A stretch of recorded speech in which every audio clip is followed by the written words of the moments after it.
He was called many things: the poet, the preacher, the lost soul man. But for years, people whispered something else. He's the guy who slept with Sam Cooke's wife.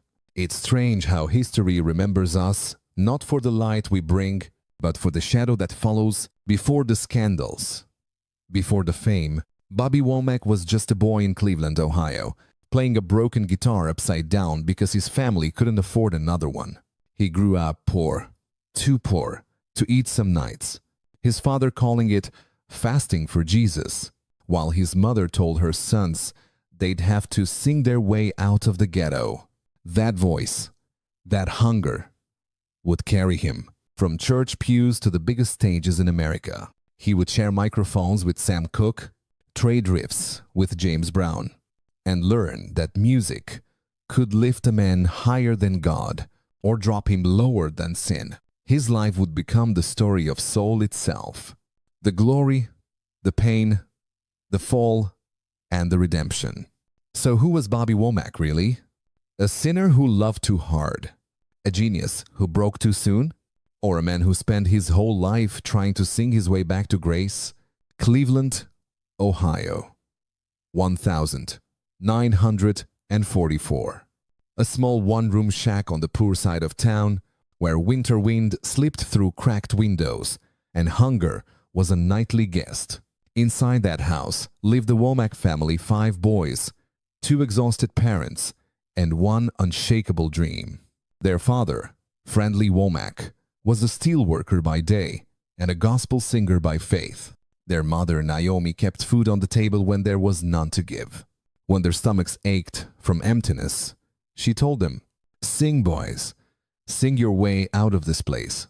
Bobby, the 3rd son, was his father's favorite, bold, fearless, defiant. When he broke a string on his father's guitar, his father threatened to whip him unless he could play it upside down, left-handed. Bobby strummed, awkward at first, then found the rhythm so raw, so honest, it brought tears to his father's eyes. That was the night the Womack brothers were born. They sang in churches, traveling through small towns across Ohio, sharing stages with gospel greats like the 5 Blind Boys and the Soul Stirrers, a group led by a young magnetic singer named Sam Cooke. Sam was the gospel world's shining star, handsome, smooth, the kind of voice that could make sinners believe again.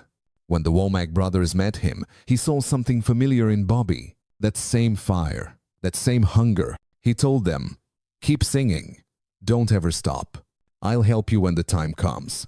Back home, Bobby's father kept them strict. No secular music, no devil songs. But the world outside was changing. The lines between church and rhythm were starting to blur. By the mid-1950s, gospel and blues were colliding into something new, something they called soul. When Sam Cooke crossed over to secular music, he started SAR Records, Sam and Alexander Records. And he remembered those 5 kids from Cleveland. He called them up and said, "Come to LA. I've got a deal for you." Their father resisted. "That's devil music," he said. But $300 and the promise changed his mind. He packed his sons on a bus and sent them west. Under Sam's guidance, the Womack brothers became the Valentinos. He gave them suits, a sound, and a chance. Their first single, "Looking for a Love," hit no 8 on the R&B charts, and suddenly, the boys who once sang for coins in church were on tour with James Brown. James Brown was discipline in motion. He demanded perfection every step, every note, every beat. Once, when Bobby looked away during rehearsal, James cracked him on the head with a drumstick and said, "You better listen." It was harsh, but Bobby understood. Excellence had a price. Through Sam, Bobby met everyone: Ray Charles, Solomon Burke, even a young Jimi Hendrix, who auditioned for Sam Cooke before finding his own fire with Little Richard and the Isley Brothers. The world was small, electric, and dangerous. In 1964, Bobby wrote, "It's All Over Now." The song did modestly well in America until a British band called the Rolling Stones heard it. They re-recorded it, and it shot straight to number 1 inch, the UK. Bobby was furious until Sam explained the publishing rights. A month later, Bobby received a $30,000 royalty check. That's when he learned what every black artist of his time had to learn. Talent feeds your soul, but ownership feeds your family. Bobby's bond with Sam Cooke grew stronger. They weren't just friends. They were brothers in rhythm and rebellion. Sam was teaching Bobby how to become a man in a world that didn't want one, how to survive in an industry built to break you. Bobby didn't know it yet, but everything Sam taught him about music, loyalty, and betrayal would soon be tested in the most painful way imaginable. By the early 1960 seconds, Bobby Womack's life was changing faster than he could understand it. The church boy from Cleveland was now living in Los Angeles, rubbing shoulders with the biggest names in black music. His mentor, Sam Cooke, had turned him from a gospel kid into a rising soul artist, a student in a new kind of classroom where the lessons were pain, rhythm, and ambition. Under Sam's label, SAR Records, Bobby learned everything: how to write, how to produce, how to survive in the studio and on the road. He wasn't just another background player. Sam saw something different in him, that rawness, that honesty that couldn't be faked. But even success comes with shadows. As Bobby's fame grew, tension built with his brothers in the Valentinos. He was working more with Sam than with them. And Sam, who was like a big brother, a father, and a prophet, all at once, was starting to change too. After President Kennedy's assassination, Sam began to write differently. He was reading more Malcolm X, Martin Luther King, James Baldwin. He stopped straightening his hair, started talking about justice and power. The song he wrote then, A Change Is Gonna Come, wasn't just a song. It was prophecy. When Sam played it for Bobby, he asked what he thought. Bobby said, "Man, that song sounds like death." Sam looked down, quiet, almost distant. He told Bobby he felt the song had come through him, not from him, like it was a warning.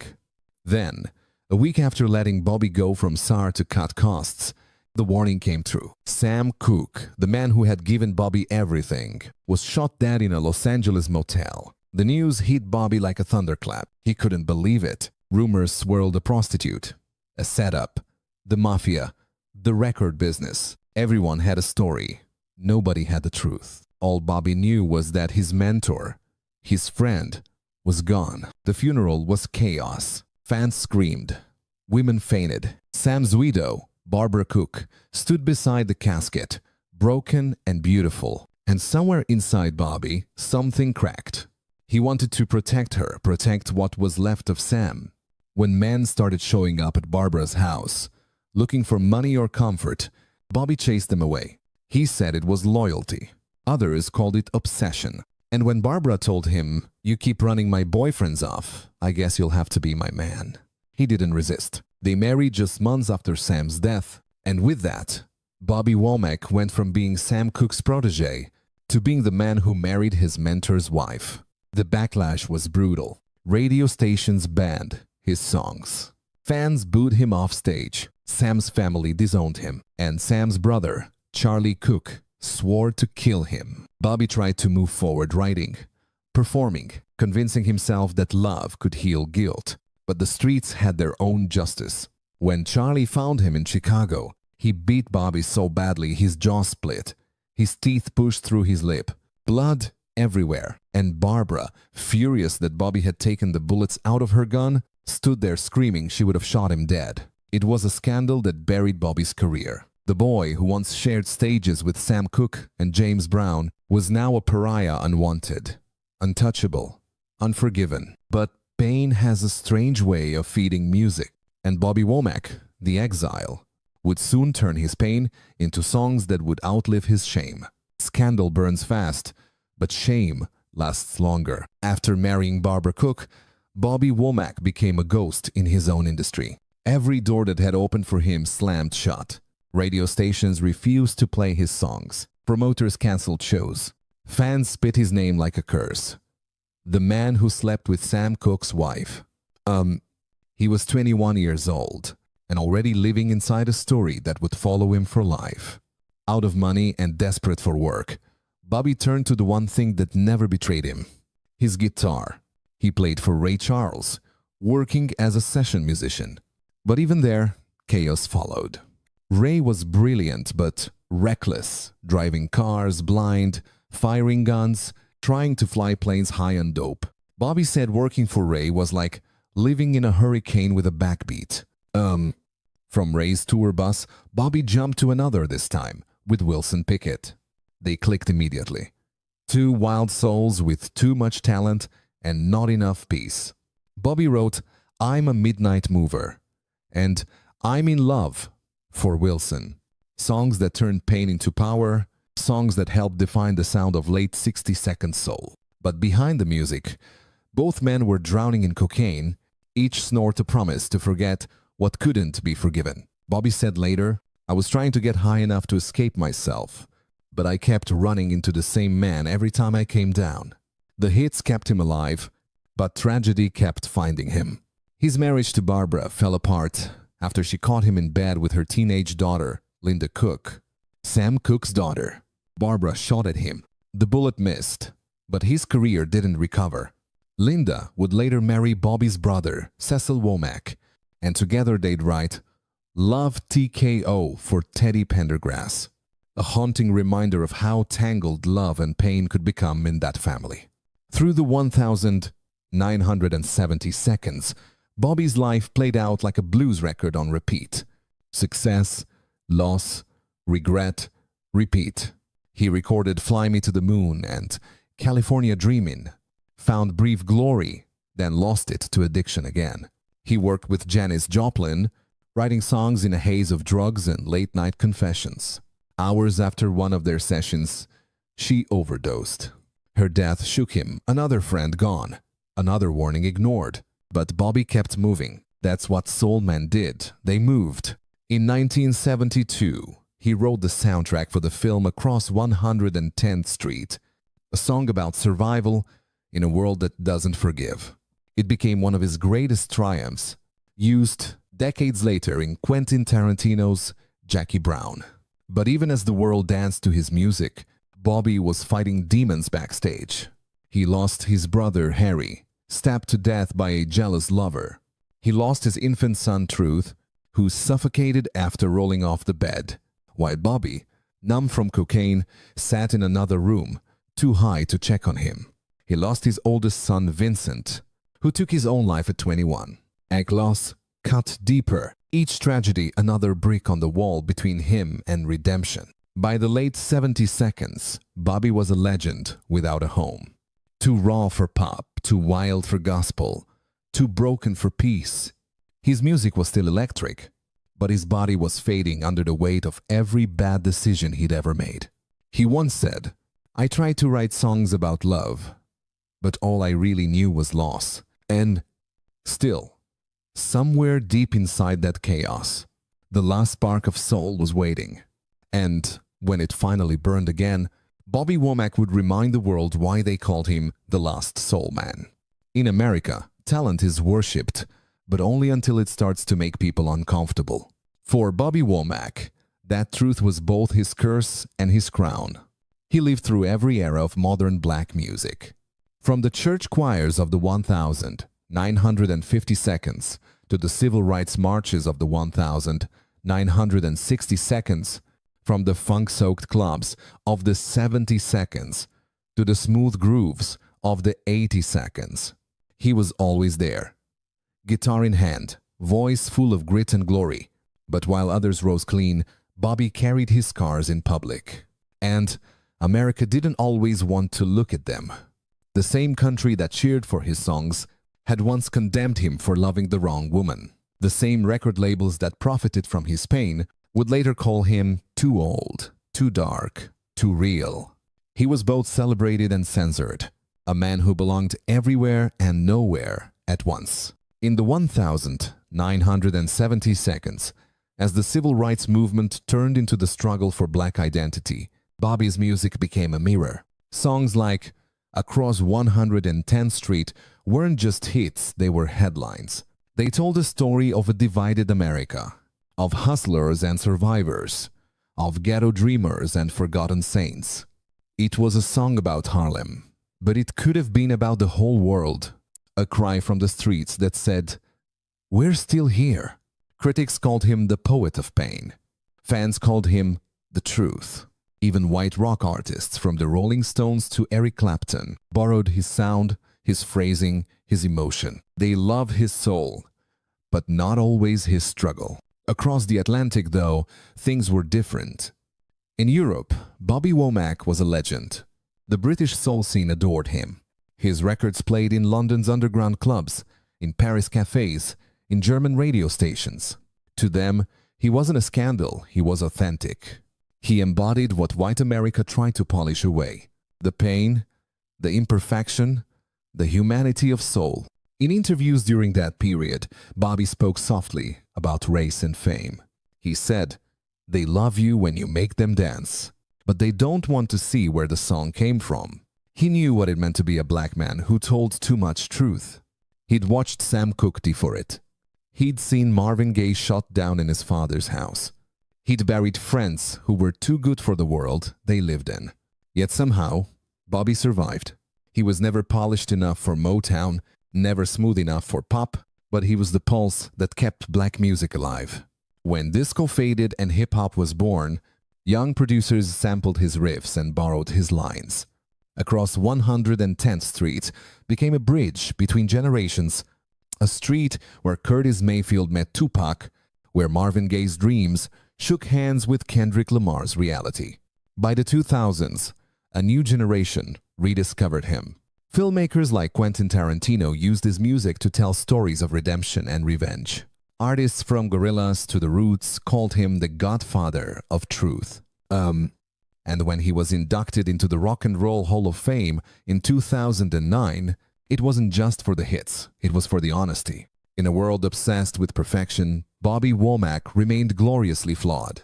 He sang about love, addiction, betrayal, and grace, the way only someone who had lived through all of them could. His voice was gravel and gold, his life a sermon written in blood and blues. To America, he was a complicated man. To the world, he was proof that soul isn't a genre, it's a testimony. By the time Bobby Womack reached his final years, his body was tired. A map of scars, both seen and unseen. Diabetes, Alzheimer's, colon cancer, the battles were relentless, but none of them broke him like the battles inside his own mind. He used to say, "The devil don't come with horns. He comes with a hit record and a bad contract." And Bobby knew both too well. Still, in his 70s, when most men were resting, he was still performing, still testifying. When asked why he kept singing, he smiled and said, "Because I still got a story to tell." That story, his story, was America's story. The rise, the fall, the survival. He had seen every side of the dream. The spotlight that blinds, the applause that disappears, the silence that follows after fame walks away. In 2009, when he walked onto the stage at the Rock and Roll Hall of Fame ceremony, the crowd rose to its feet. For the first time in decades, Bobby wasn't a scandal or a survivor. He was a legend. He stood there in a black suit, smiling through the years, and said, "I thank God for letting me outlive my mistakes." That one line said everything. It wasn't about perfection. It was about endurance. His music kept finding new life long after he was gone. When Across 110th Street played in Quentin Tarantino's Jackie Brown, it introduced him to a generation that never knew the church boy from Cleveland. When If You Think You're Lonely Now hit the air again in the 90 seconds, his pain became timeless. Even rappers and R&B singers began sampling his voice, that rough, righteous sound that refused to die. He called himself the last soul man. Not because there were no others left, but because few could still sing truth without fear. In a world of autotune and image, Bobby sang life unfiltered, unpolished, unforgettable. On the 27th of June 2014, Bobby Womack passed away in his sleep. He was 70 years old. No drama, no scandal, just silence. The same kind of silence that comes after a long prayer. When the news broke, tributes poured in from Patti LaBelle, the Rolling Stones, Damon Albarn, and countless others.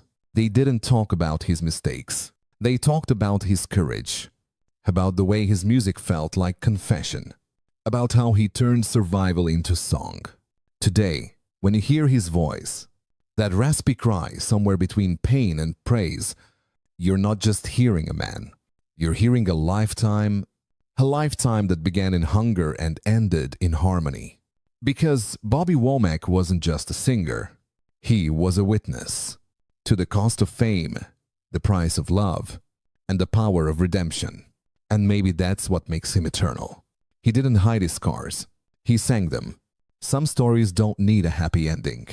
They just need to be told by someone who lived every word. And somewhere, in the echo of a church on Cleveland's east side, you can still hear that little boy with the upside-down guitar, singing his way out of the ghetto and straight into history. Rest in power, Bobby Womack, the last soul man. Every generation has its fire. In the 1,960 seconds, it was Aretha demanding respect. In the 70 seconds, Donna Summer turning pain into disco. And in the 90 seconds, that fire was Lisa Left Eye Lopes.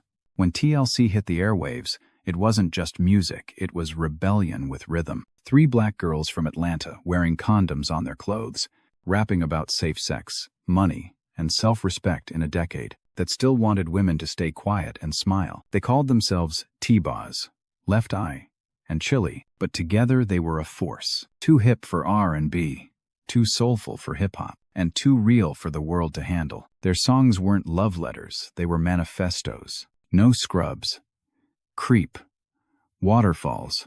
Every lyric was a mirror for young black women who were done being silenced. But at the center of that storm, behind the platinum records, magazine covers, and global fame, was a woman who carried her own kind of chaos. Lisa Lopes wasn't just the voice of rebellion, she was rebellion. A girl from Philadelphia with a fractured home, a soldier's daughter with bruises you couldn't always see.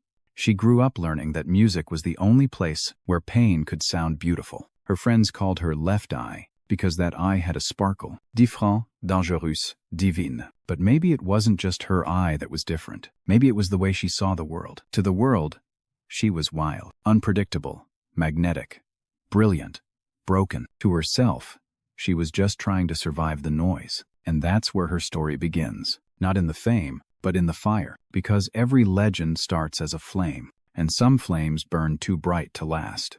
Before the lights, before the platinum records, there was a little girl sitting at an old piano in North Philly, teaching herself melodies no one else could hear. Her name was Lisa Nicole Lopes, born the 27th of May, 1971, the oldest of 3 children. Her father, Ronald Lopes, was a U.S. Army staff sergeant, strict, proud, and broken inside. Her mother, Wanda, was the soft voice that tried to hold the storm together. Their home was filled with 2 things, music and fear. Ronald played in the Army band, but when the uniform came off, the man who came home was a different kind of drummer. He ruled the house with fists, not rhythm. He'd line the kids up for inspection, demand they play their instruments perfectly, and when they missed a note, they'd pay for it. Lisa loved him and feared him in equal measure. He was the first man who ever made her feel small, and the first man who taught her that music could save her life. At 5 years old, she could play piano by ear. At 6, she wrote her first song.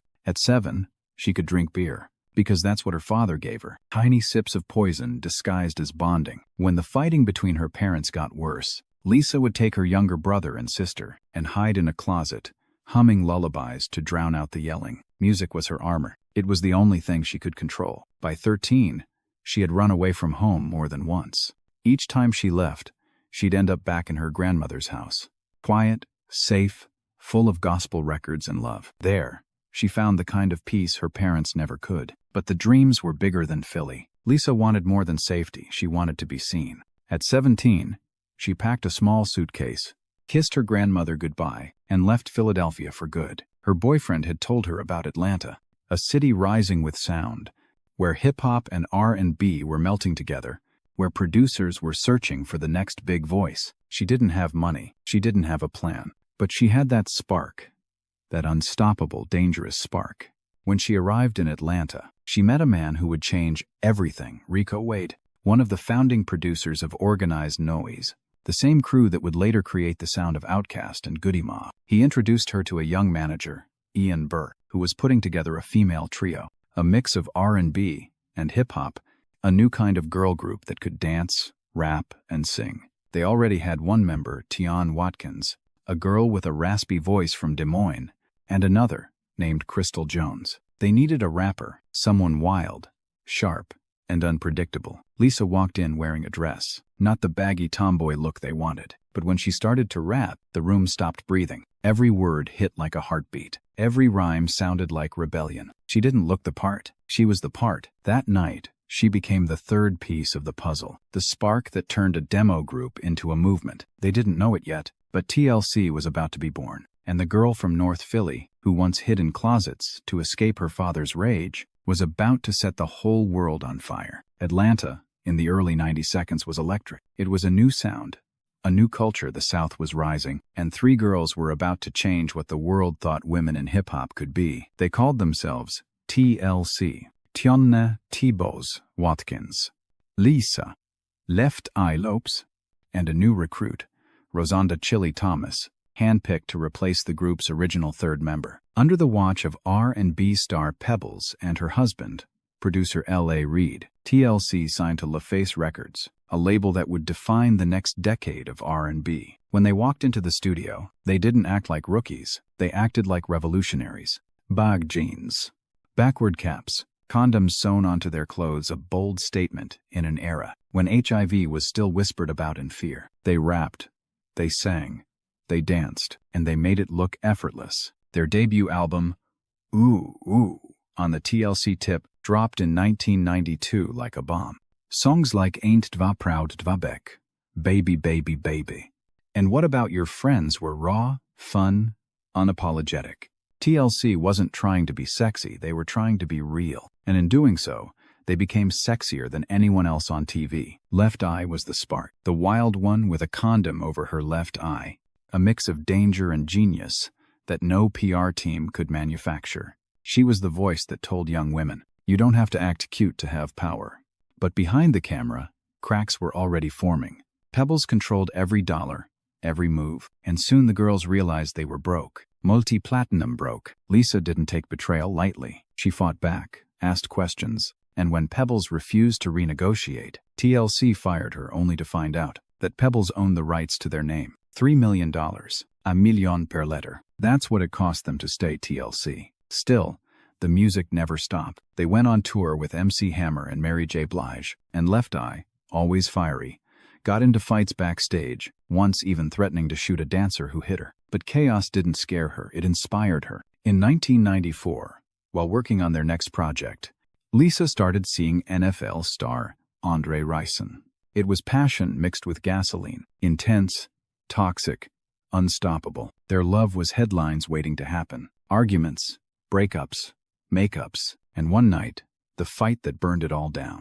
In June 1994, after discovering Andre had been unfaithful, Lisa set fire to his sneakers in a bathtub. The flames spread through the mansion, engulfing the home and her sanity. The next morning, she turned herself in, charged with felony arson, sentenced to probation and therapy. While she served her time, TLC was recording what would become their masterpiece, the album Crazy Sexy Cool. Lisa's contribution was limited, but her spirit haunted every song. It was her vision that inspired Waterfalls, a song about choices, consequences, and courage, one that would define not just TLC, but a generation. When the album dropped, it exploded. 12x Platinum, the first girl group to ever go diamond. Hits like Creep, Red Light Special, and Waterfalls owned the charts, and TLC became the voice of every woman who'd ever been hurt and still dared to love. Lisa had helped build an empire, but inside, she was still the girl from Philly, trying to keep her own fire from burning her alive. By the mid-1990 seconds, TLC had become untouchable. They weren't just the biggest girl group in America. They were America. Every radio, every club, every teenage bedroom pulsed with their sound. They had gone from singing about love to defining what power looked like for women in R&B. But success, especially for black women, always came with a bill. And when the bill arrived, it was devastating. Lisa once said, "Everyone thinks because you're famous, you're rich, But fame is an illusion, and illusions don't pay rent. It was true. They'd sold more than 10 million albums, but after the managers, lawyers, producers, and the label took their share, each girl was left with barely $50,000. Lisa broke it down publicly, holding up her contract for the world to see. It was brave.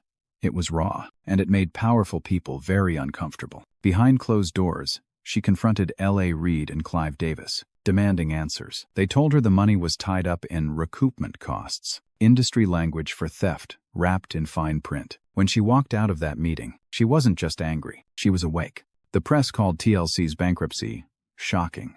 But to Lisa, it was liberation, a chance to burn the system that had been burning her all along. Inside the group, cracks became canyons. T-Boz battled sickle cell anemia. Chili wrestled with motherhood and heartbreak. And Lisa? She was shifting, turning from artist to philosopher, from performer to prophet. In her journals, she wrote, "I'm not crazy. I just hear the truth louder than most." She founded Left Eye Productions.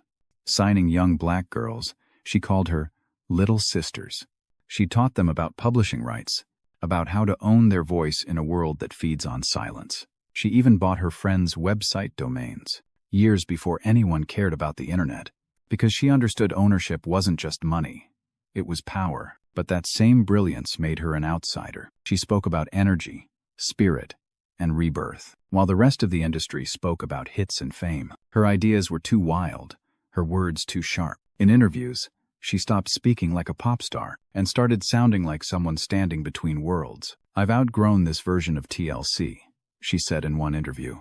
"I can't stand behind something that doesn't represent who I've become." Her words shook fans and terrified her label. To them, she was unpredictable. To herself, she was finally honest. She challenged T-Boz and Chili to a creative duel. 3 solo albums, one from each member, produced by Dallas Austin, with the best-selling project crowned the winner. It wasn't ego, it was evolution. But it was the beginning of the end. Rumors swirled that Suge Knight had become her new mentor, and maybe more. He called her a queen of fire, and promised to give her creative control under Death Row Records. There, Lisa planned her rebirth under a new name, Nina.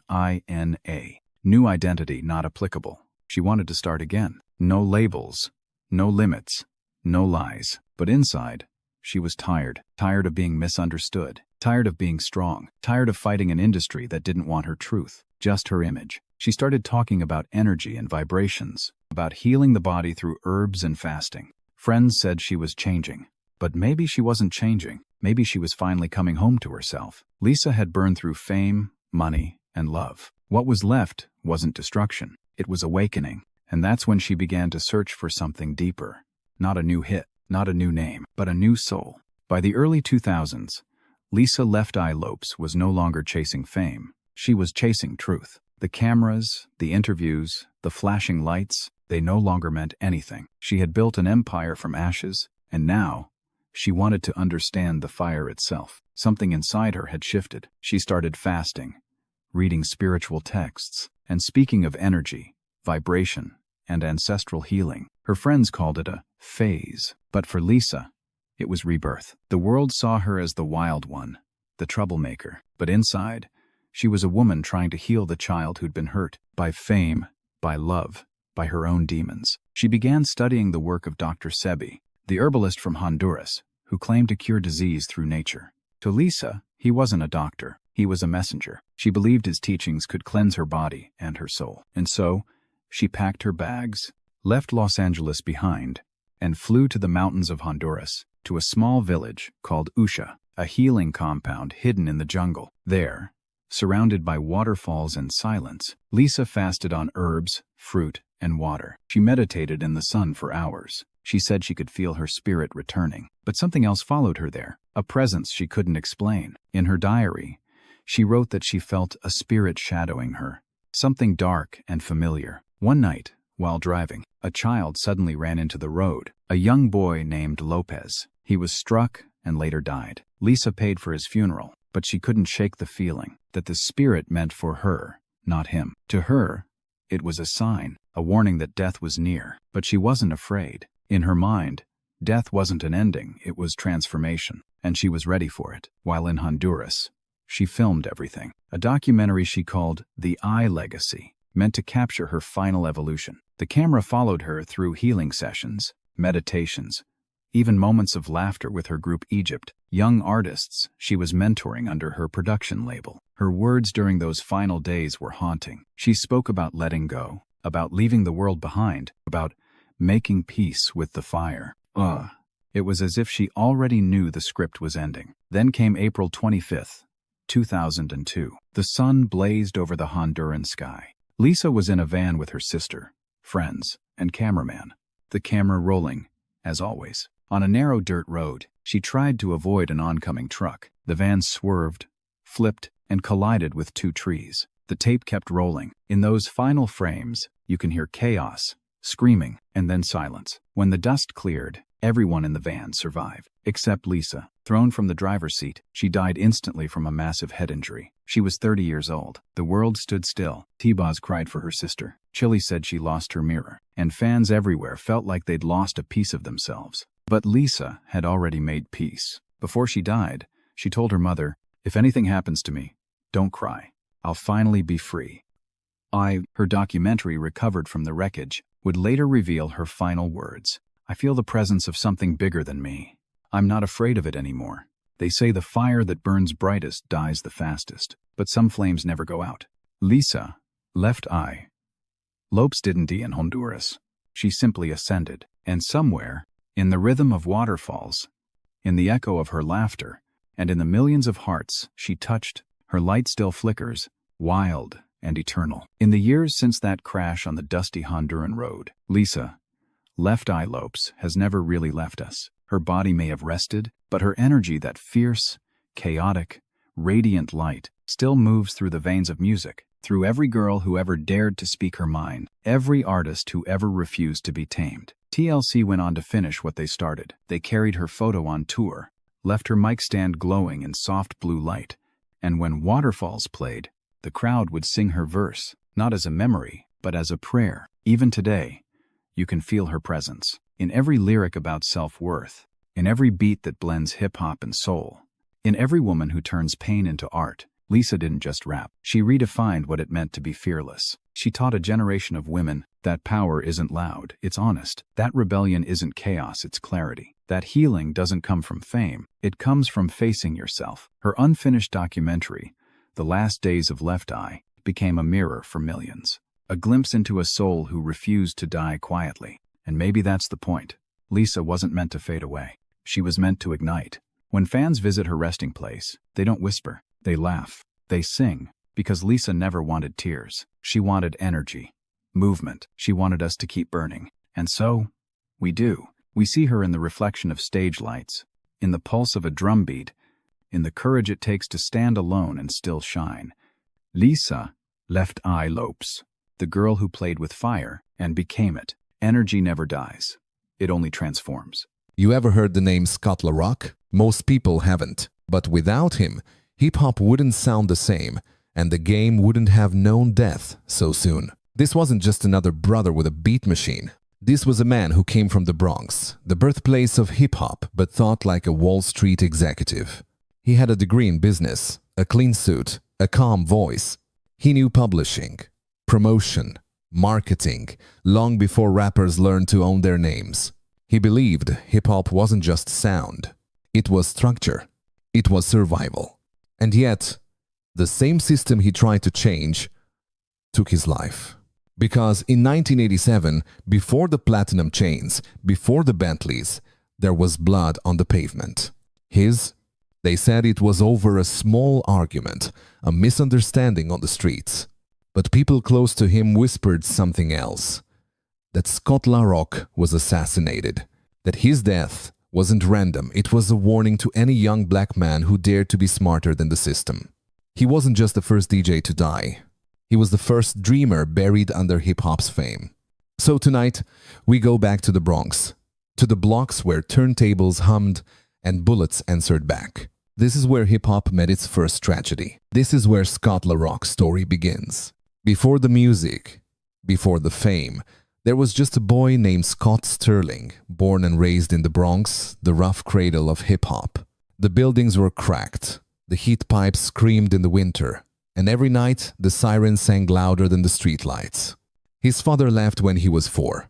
His mother, a quiet warrior, worked double shifts and still came home with enough love to make it feel like daylight inside that one-bedroom apartment. Scott learned early that life didn't owe him anything. He also learned that kindness wasn't weakness. Even when his stomach was empty, he'd share what little food he had with other kids in the neighborhood. There were nights he would walk blocks just to bring someone a sandwich. That was who he was, the kind of soul that wanted to fix things the world didn't bother to see. By 12, the Bronx was changing. The gangs were losing ground to something new, a sound born from the asphalt. And one night, in a park on Sedgwick Avenue, Scott saw DJ Kool Herc perform. Extension cords ran from a lamppost, connecting the beat to the street. The bass rattled through his chest, and he watched the crowd kids who'd been fighting just days before move together under one rhythm. It wasn't just a party. It was peace. That moment carved itself into him. He went home obsessed. He wanted to understand that power, the power to make people forget pain for 3 minutes at a time. His grandfather, seeing the fire in him, saved up to buy 2 turntables. No one knew it then, but that gift changed hip-hop. Every afternoon after school, Scott would spin old records, trying to imitate the legends. He'd listen to the way one drum beat blended into another. He called himself Scott LaRock, taking the name from Coke LaRock, the first MC, the voice of the streets before contracts and cameras. To Scott, the name wasn't about fame. It was about respect for the foundation, for the movement, for the truth. But while he lived for music, his mother wanted safety. She thought sports could save him, and for a while, basketball did. Scott grew tall, 6'3" and quick. He captained his high school team, gliding across cracked gym floors with the same rhythm he used behind turntables. Basketball became his ticket out. When Castleton State College in Vermont offered him a full scholarship, he took it. He left the Bronx's noise for snow-covered silence. He was one of the few black students on campus, but instead of folding into the background, he brought the Bronx with him. He started DJing for the college radio station, playing hip-hop for white students who'd never heard it before. On weekends, he packed a small bar called Dugan's Lines of students waiting outside in the freezing air just to dance to the sound of his records.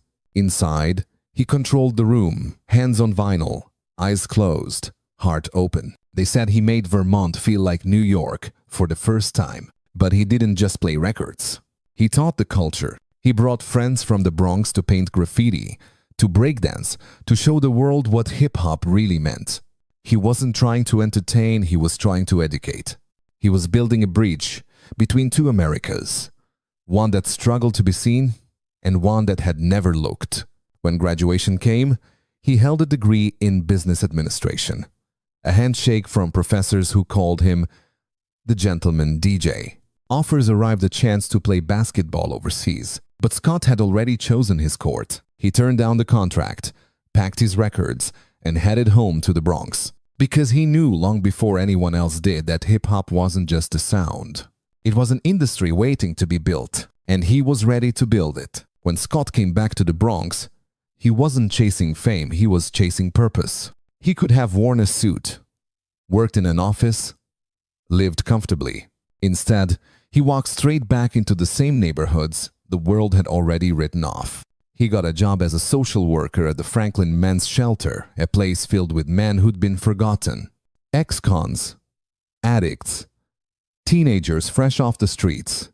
Every day, he tried to keep them alive long enough to believe in something again.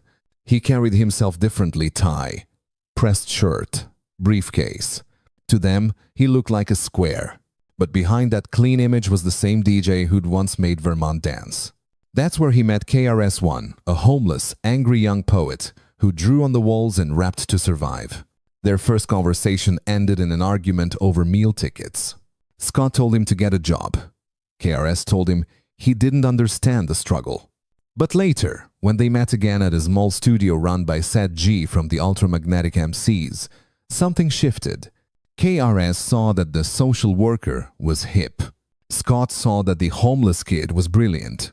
2 opposites, one from education, one from pain, found the same rhythm. They started recording together, first with a few friends under the name Scott LaRock and the Celebrity 3. The music was raw, conscious, full of message, but too early for radio. The label dropped them. Everyone else quit, except Scott and KRS. They renamed themselves Boogie Down Productions BDP for the Bronx they came from. It wasn't just a group, it was a declaration. Boogie Down meant survival. It meant telling the truth, even when it hurt. They performed in small clubs around New York, carrying crates of records, spitting verses about life in the projects. Scott handled the sound. KRS handled the message. Together, they were balance, mind, and voice. Their big break came by accident through rejection. They played their demo for Mr. Magic, one of New York's most powerful radio DJs. He listened, paused, and told them straight up, "You're whack." Those words lit a fire. KRS went back to the studio, furious, and wrote South Bronx, a song that turned humiliation into history. The track was raw, unapologetic, and real. It shouted what every Bronx kid had been waiting to say: this is where hip-hop started. Daddy. When DJ Red Alert spun it on the radio, the crowd went wild. They demanded it again and again until the record had to be played back to back. The Bronx had its anthem. Soon after came The Bridge Is Over, a response to MC Shan's track, The Bridge. It wasn't just a diss record, it was a war cry. And it changed the sound of hip-hop forever. Then came the album Criminal Minded. Released in 1987, it was unlike anything before. The cover showed Scott and KRS posing with guns not as gangsters, but as revolutionaries. The songs mixed street wisdom with social insight. None Millimeter goes bang.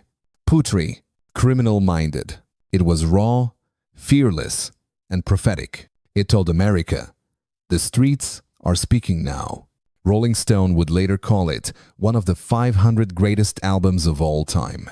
But in that moment, all Scott cared about was proving something that hip-hop could be business, message, and movement at once. He was no longer the kid handing out sandwiches. He was the man building an empire from rhythm.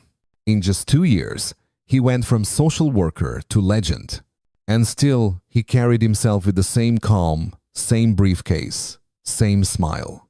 Because fame didn't change him. It only gave his purpose a microphone. By the summer of 1987, everything seemed untouchable.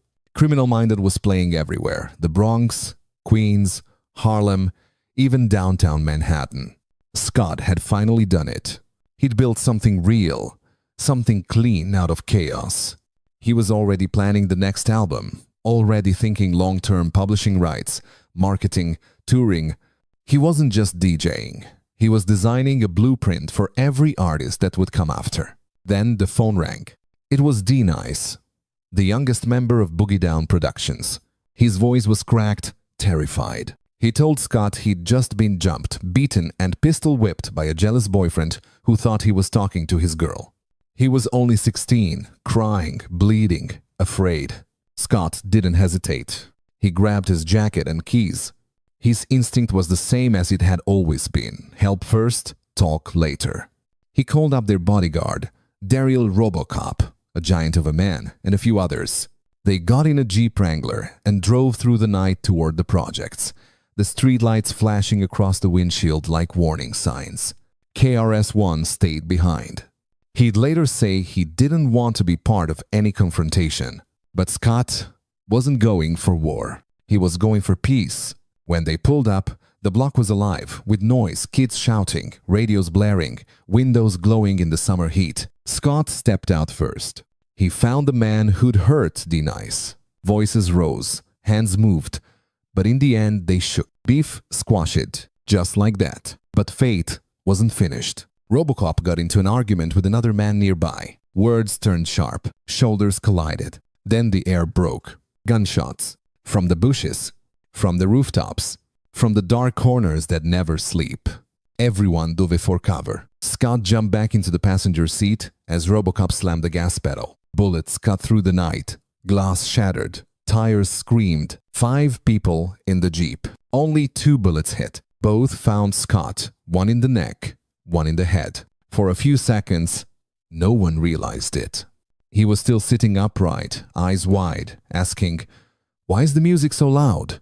Then his head slumped forward. Blood ran down his collar. Denise screamed his name until his voice broke. They raced to the hospital. The doctors worked for hours, but there are things even rhythm can't revive. Scott LaRock was pronounced brain dead, 25 years old. The first casualty in the game of hip-hop. News spread fast. Clubs went silent that night. Red Alert cried on air. KRS-One stood outside the hospital, unable to walk in. He said he didn't want to remember his friend like that, not on a hospital bed, not with the wires and machines.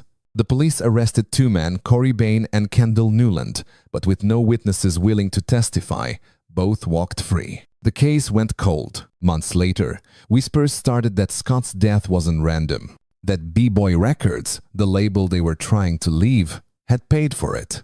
Scott had been negotiating with Warner Brothers for a new deal that gave them full publishing rights. Too smart, too clean, too independent. In an industry that fed on control, that made him dangerous. Some say it was a stray bullet. Others swear it was a sniper. But every version ends the same, with a young man who believed in peace lying still, his music echoing through hospital walls. The night Scott LaRock died, hip-hop lost its innocence, and the silence that followed was the sound of something breaking forever. The news of Scott LaRock's death hit New York like an aftershock. For the first time, hip-hop, that voice of the streets, that escape from pain, had lost one of its own to the same violence it tried to rise above. Radio DJs spoke his name with disbelief. Red Alert broke down live on air. Fans left candles on Bronx sidewalks next to posters that said simply, "Rest in Beats." The industry didn't know what to do with grief. There was no rule book for mourning a rapper then. No hashtags, no tributes, no press releases. Just silence. A heavy one. Because this wasn't a gang member or a hustler. This was a college graduate, a man with a degree and a mission. If someone like him could die in the crossfire, what did that mean for everyone else? In the weeks that followed, KRS-One couldn't sleep. He replayed the night again and again, the call, the jeep, the sirens. The guilt became unbearable. Out of that pain came purpose. He wrote songs that sounded less like brags and more like prayers. He told anyone who would listen that hip-hop had to grow up, had to stop bleeding itself dry. That's how the Stop the Violence movement was born. Not as a slogan, but as a scream. KRS-One gathered the biggest voices of the time: Public Enemy, MC Lyte, Doug E. Fresh, Heavy D, Kool Moe Dee, and turned grief into unity. Their anthem, Self-Destruction, hit #1 on Billboard's rap chart. Every dollar went to the National Urban League to fund peace programs in black neighborhoods. For the first time, the world saw hip-hop not as noise, but as a movement with a conscience. In the media, Scott became a symbol. Magazines called him the teacher before the teacher. Newspapers wrote about how he tried to stop violence and died because of it. To older Americans, he was proof that hip-hop carried both danger and dignity. To the younger generation, he became a quiet legend, the man who died so the culture could evolve. Years later, cities around the world would see hip-hop become an institution. Grammy stages, museums, college courses. But long before the lights and trophies, there was a man in a tie and a smile, spinning records at a homeless shelter, believing this music could save lives. And in that belief, America saw something rare, a reflection of itself. Flawed, hopeful, and still fighting for redemption. When the gunfire stopped, hip-hop lost more than a man.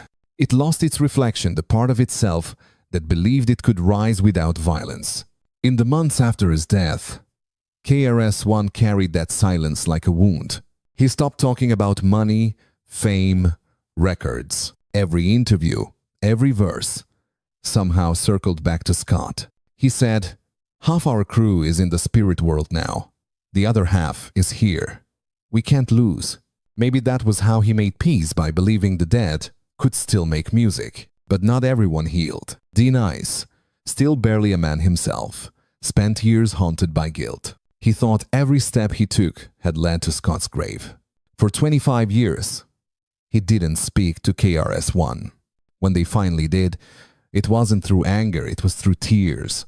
Two survivors trying to understand a storm that never made sense.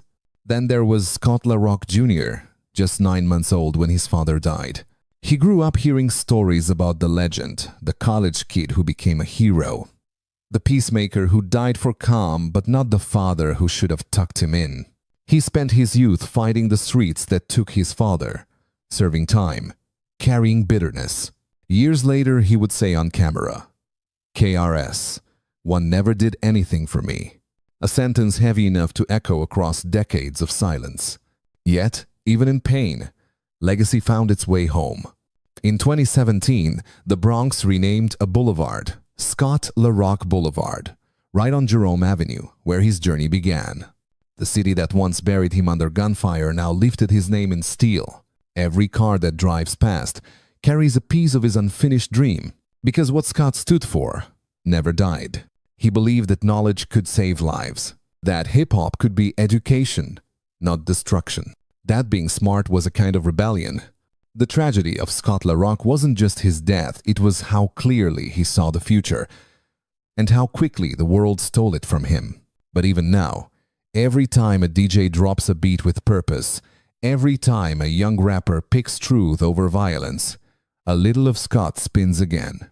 Some stories end without closure, but dignity doesn't need applause. To anyone who's ever tried to bring peace into chaos, this one's for you. And to the Bronx boy who There are some movies that never fade. They burn bright in memory, echoing through generations like a heartbeat. And for anyone who grew up in the 1980 seconds, The Last Dragon wasn't just a movie, it was an experience. It was martial arts, music, and pure Motown magic all wrapped into one glowing ball of energy.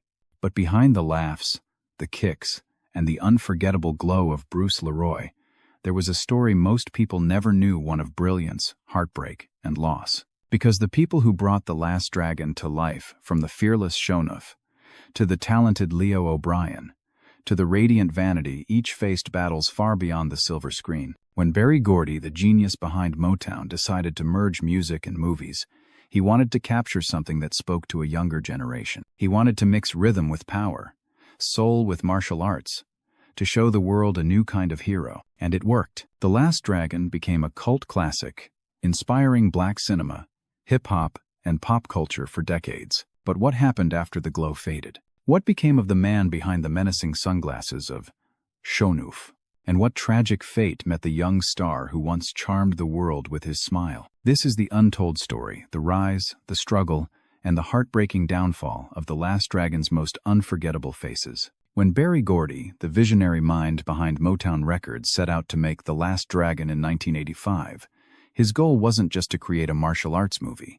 He wanted to craft a cultural moment. Gordy had already conquered the world of music, shaping legends like Diana Ross, the Jackson 5, and Marvin Gaye.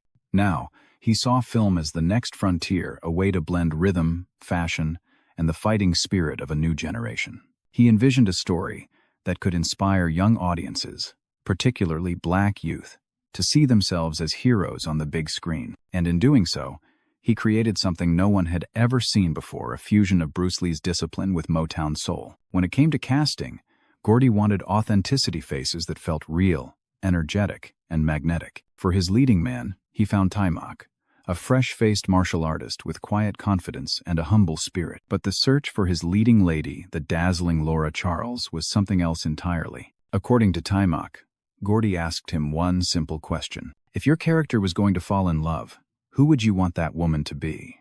Without hesitation, Taimak said, Vanity. And just like that, Gordy made it happen.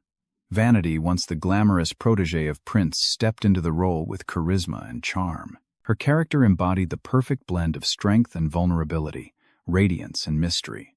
The chemistry between Taimak and Vanity lit up the screen, making their scenes together iconic even decades later. But every great hero needs a rival, and that's where Julius Carey came in, the man who would become Shonuff, the Shogun of Harlem. Standing tall at 6'5", Julius brought both menace and humor to the role. Off-screen, he wasn't a trained fighter, but his acting was so magnetic that audiences believed every punch, every growl, every outrageous move. Taimak later revealed that Julius stayed in character the entire time, walking around the set in full costume, sunglasses on, booming voice echoing down the halls. He wanted to live as Shonuff, to make the rivalry feel real. And it worked. His performance became legendary, earning him cult status as one of the most unforgettable villains in 80-second cinema. Then came Leo O'Brien, a young actor from Harlem with deep ties to hip-hop. His older brother was Guy O'Brien, better known as Master G from the Sugar Hill Gang, one of the pioneers of rap music. Growing up surrounded by rhythm and rhymes, Leo had talent in his blood. He started out in commercials and local TV, but when he auditioned for The Last Dragon, he beat out over 2,000 other hopefuls to land the role of Richie Green, Bruce Leroy's wisecracking kid brother. His bright smile, quick humor, and street-smart energy made Richie an instant fan favorite. On set, Leo bonded with Gordy, who saw potential in him beyond acting. Gordy treated Leo like family, encouraging him to pursue music and even inviting him to stay at his home for a while after filming. Together, this cast, from the rising stars to the veterans, brought Gordy's vision to life. The Last Dragon wasn't just a movie. It was a celebration of Black excellence, creativity, and self-empowerment. It blended karate with comedy, Motown grooves with pop culture, and gave the world something it had never seen before, a hero who could fight with his fists, but win with his heart. And yet, behind the fame and the flash, darkness waited for many of them, a fate that would haunt the cast long after the glow of the dragon faded. Before The Last Dragon, Julius Carry was a man of many faces, a classically trained actor, a scholar, and a dreamer from Chicago who never imagined he'd one day become one of the most unforgettable villains in movie history. Born on the 12th of March 1952, Julius was drawn to the stage early. While most kids were playing ball or hanging on the block, Julius was acting in school plays. His deep voice, towering presence, and effortless charisma made him impossible to ignore. In high school, he joined a theater group called the Spartan Players, where he performed everything from Hamlet to West Side Story. It wasn't long before everyone knew Julius was meant to perform. After graduation, his family decided to move him away from the streets of Chicago to Los Angeles, hoping he'd avoid the trouble that surrounded their neighborhood. There, Julius doubled down on his dream. He studied film and television production, earning his bachelor's degree, and then pushed further, getting a master's in communication arts. He wasn't just an actor. He was a craftsman, a thinker, a man who understood storytelling on every level. In 1979, Julius made his film debut in Disco Godfather, a small role that showed flashes of the raw power he had inside. But his true breakthrough came when Berry Gordy and director Michael Schultz were looking for someone to bring their outrageous villain, Shonuff, to life in The Last Dragon. On paper, Shonuff, the Shogun of Harlem, was larger than life. A kung fu master dressed in wild samurai, inspired outfits, dark shades, and a wild mane of hair, rolling through Harlem with a crew of loyal goons. It was ridiculous. It was bold. It was unforgettable, and Julius Carry made it real. Even though he wasn't a trained martial artist, he approached the role like a method actor. He stayed in character on set, even when the cameras weren't rolling. Castmates said he would strut around, yell, "Who's the master?" in that booming voice, and even rip things off the walls just to keep the energy alive. It wasn't arrogance, it was dedication. Julius wanted the tension between Shonuff and Bruce Leroy, played by Taimak, to feel authentic, raw, and electric. And it worked. Every time Julius appeared on screen, the audience felt his presence before he even spoke. The red glow around him at the film's climax became symbolic not just of his character's power, but of the fire that Julius brought to every role he touched. Shonuff wasn't just a villain. He was style, comedy, and chaos wrapped in confidence. He became an icon of Black cinema, a cult legend quoted for decades after. After The Last Dragon, Julius Carry's career only grew. He became a familiar face on TV, appearing in hit shows like The Jeffersons, 227, The A-Team, and Family Matters. Fans from the 90 seconds will always remember him as Lord Bowler, the tough but lovable bounty hunter alongside Bruce Campbell in The Adventures of Briscoe County, Jr. Behind the fame, Julius was known for his kindness, professionalism, and love for the craft.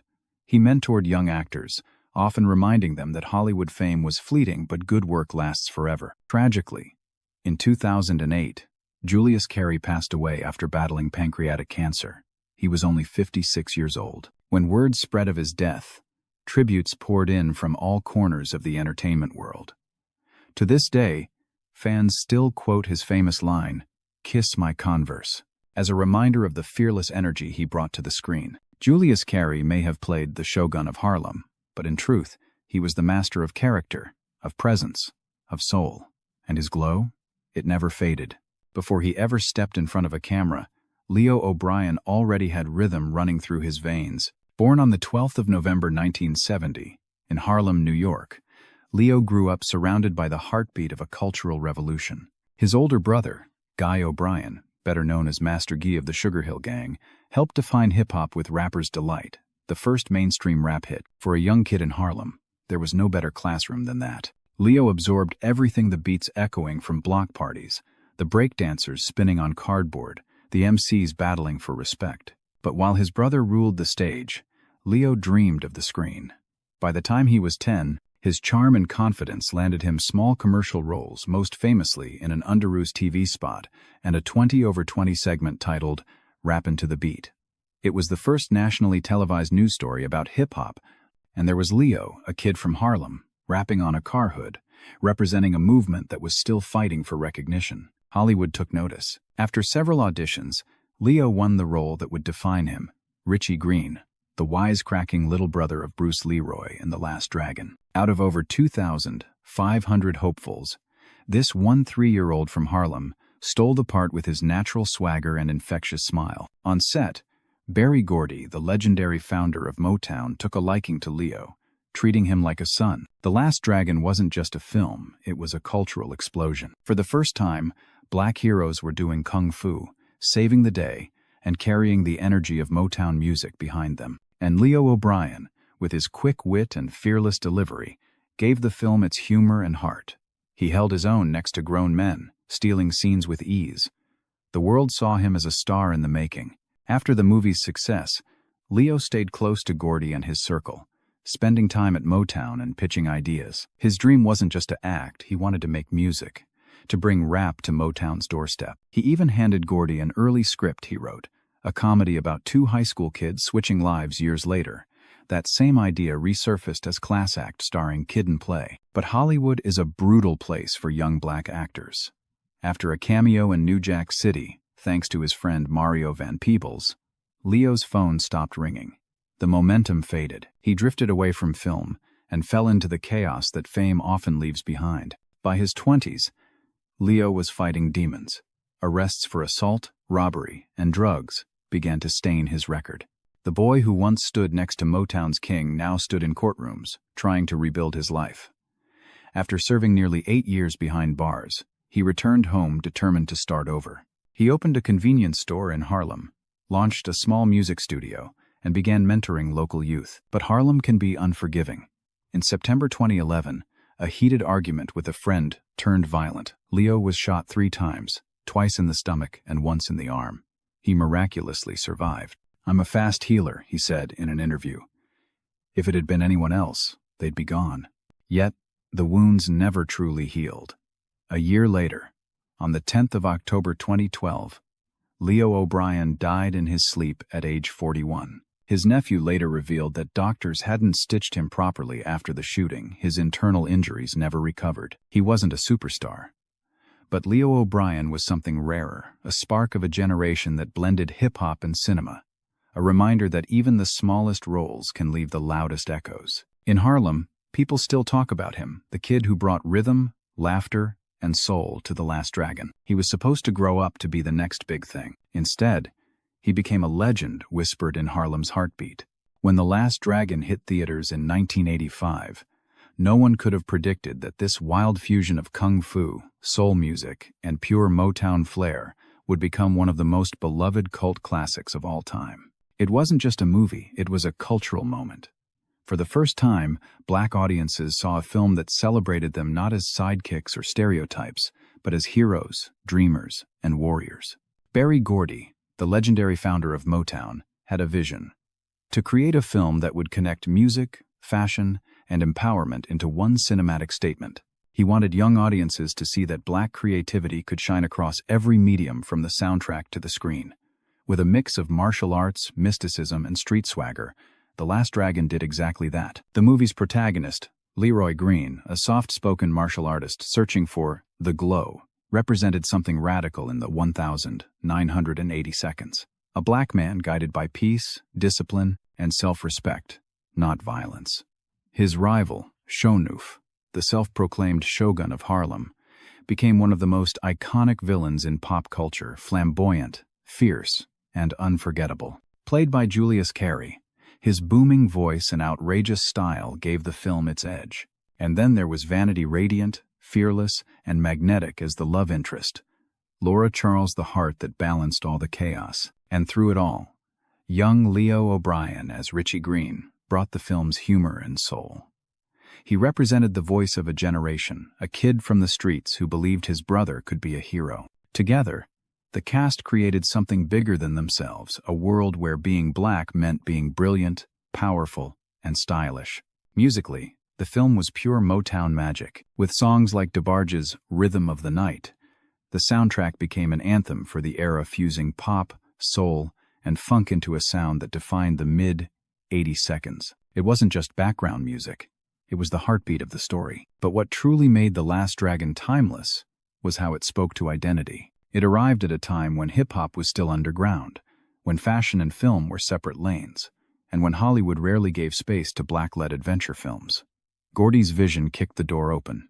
The movie inspired the early hip-hop scene, from the style, those red leather outfits and shades, to the confidence that echoed in lyrics years later. Artists like Busta Rhymes, Wu-Tang Clan, and even Kanye West have referenced Shonuff and the glow in their music, proof that the film's energy never faded. For many young black kids growing up in the 80 seconds, The Last Dragon was more than entertainment, it was affirmation. It said you could be a dreamer and a fighter, spiritual and stylish, soft-spoken yet strong. It said that heroes didn't have to come from somewhere else, they could come from Harlem. Even decades later, the glow still burns. Screenings of the film draw packed theaters. Fans recite lines word for word, and new generations discover it on streaming platforms.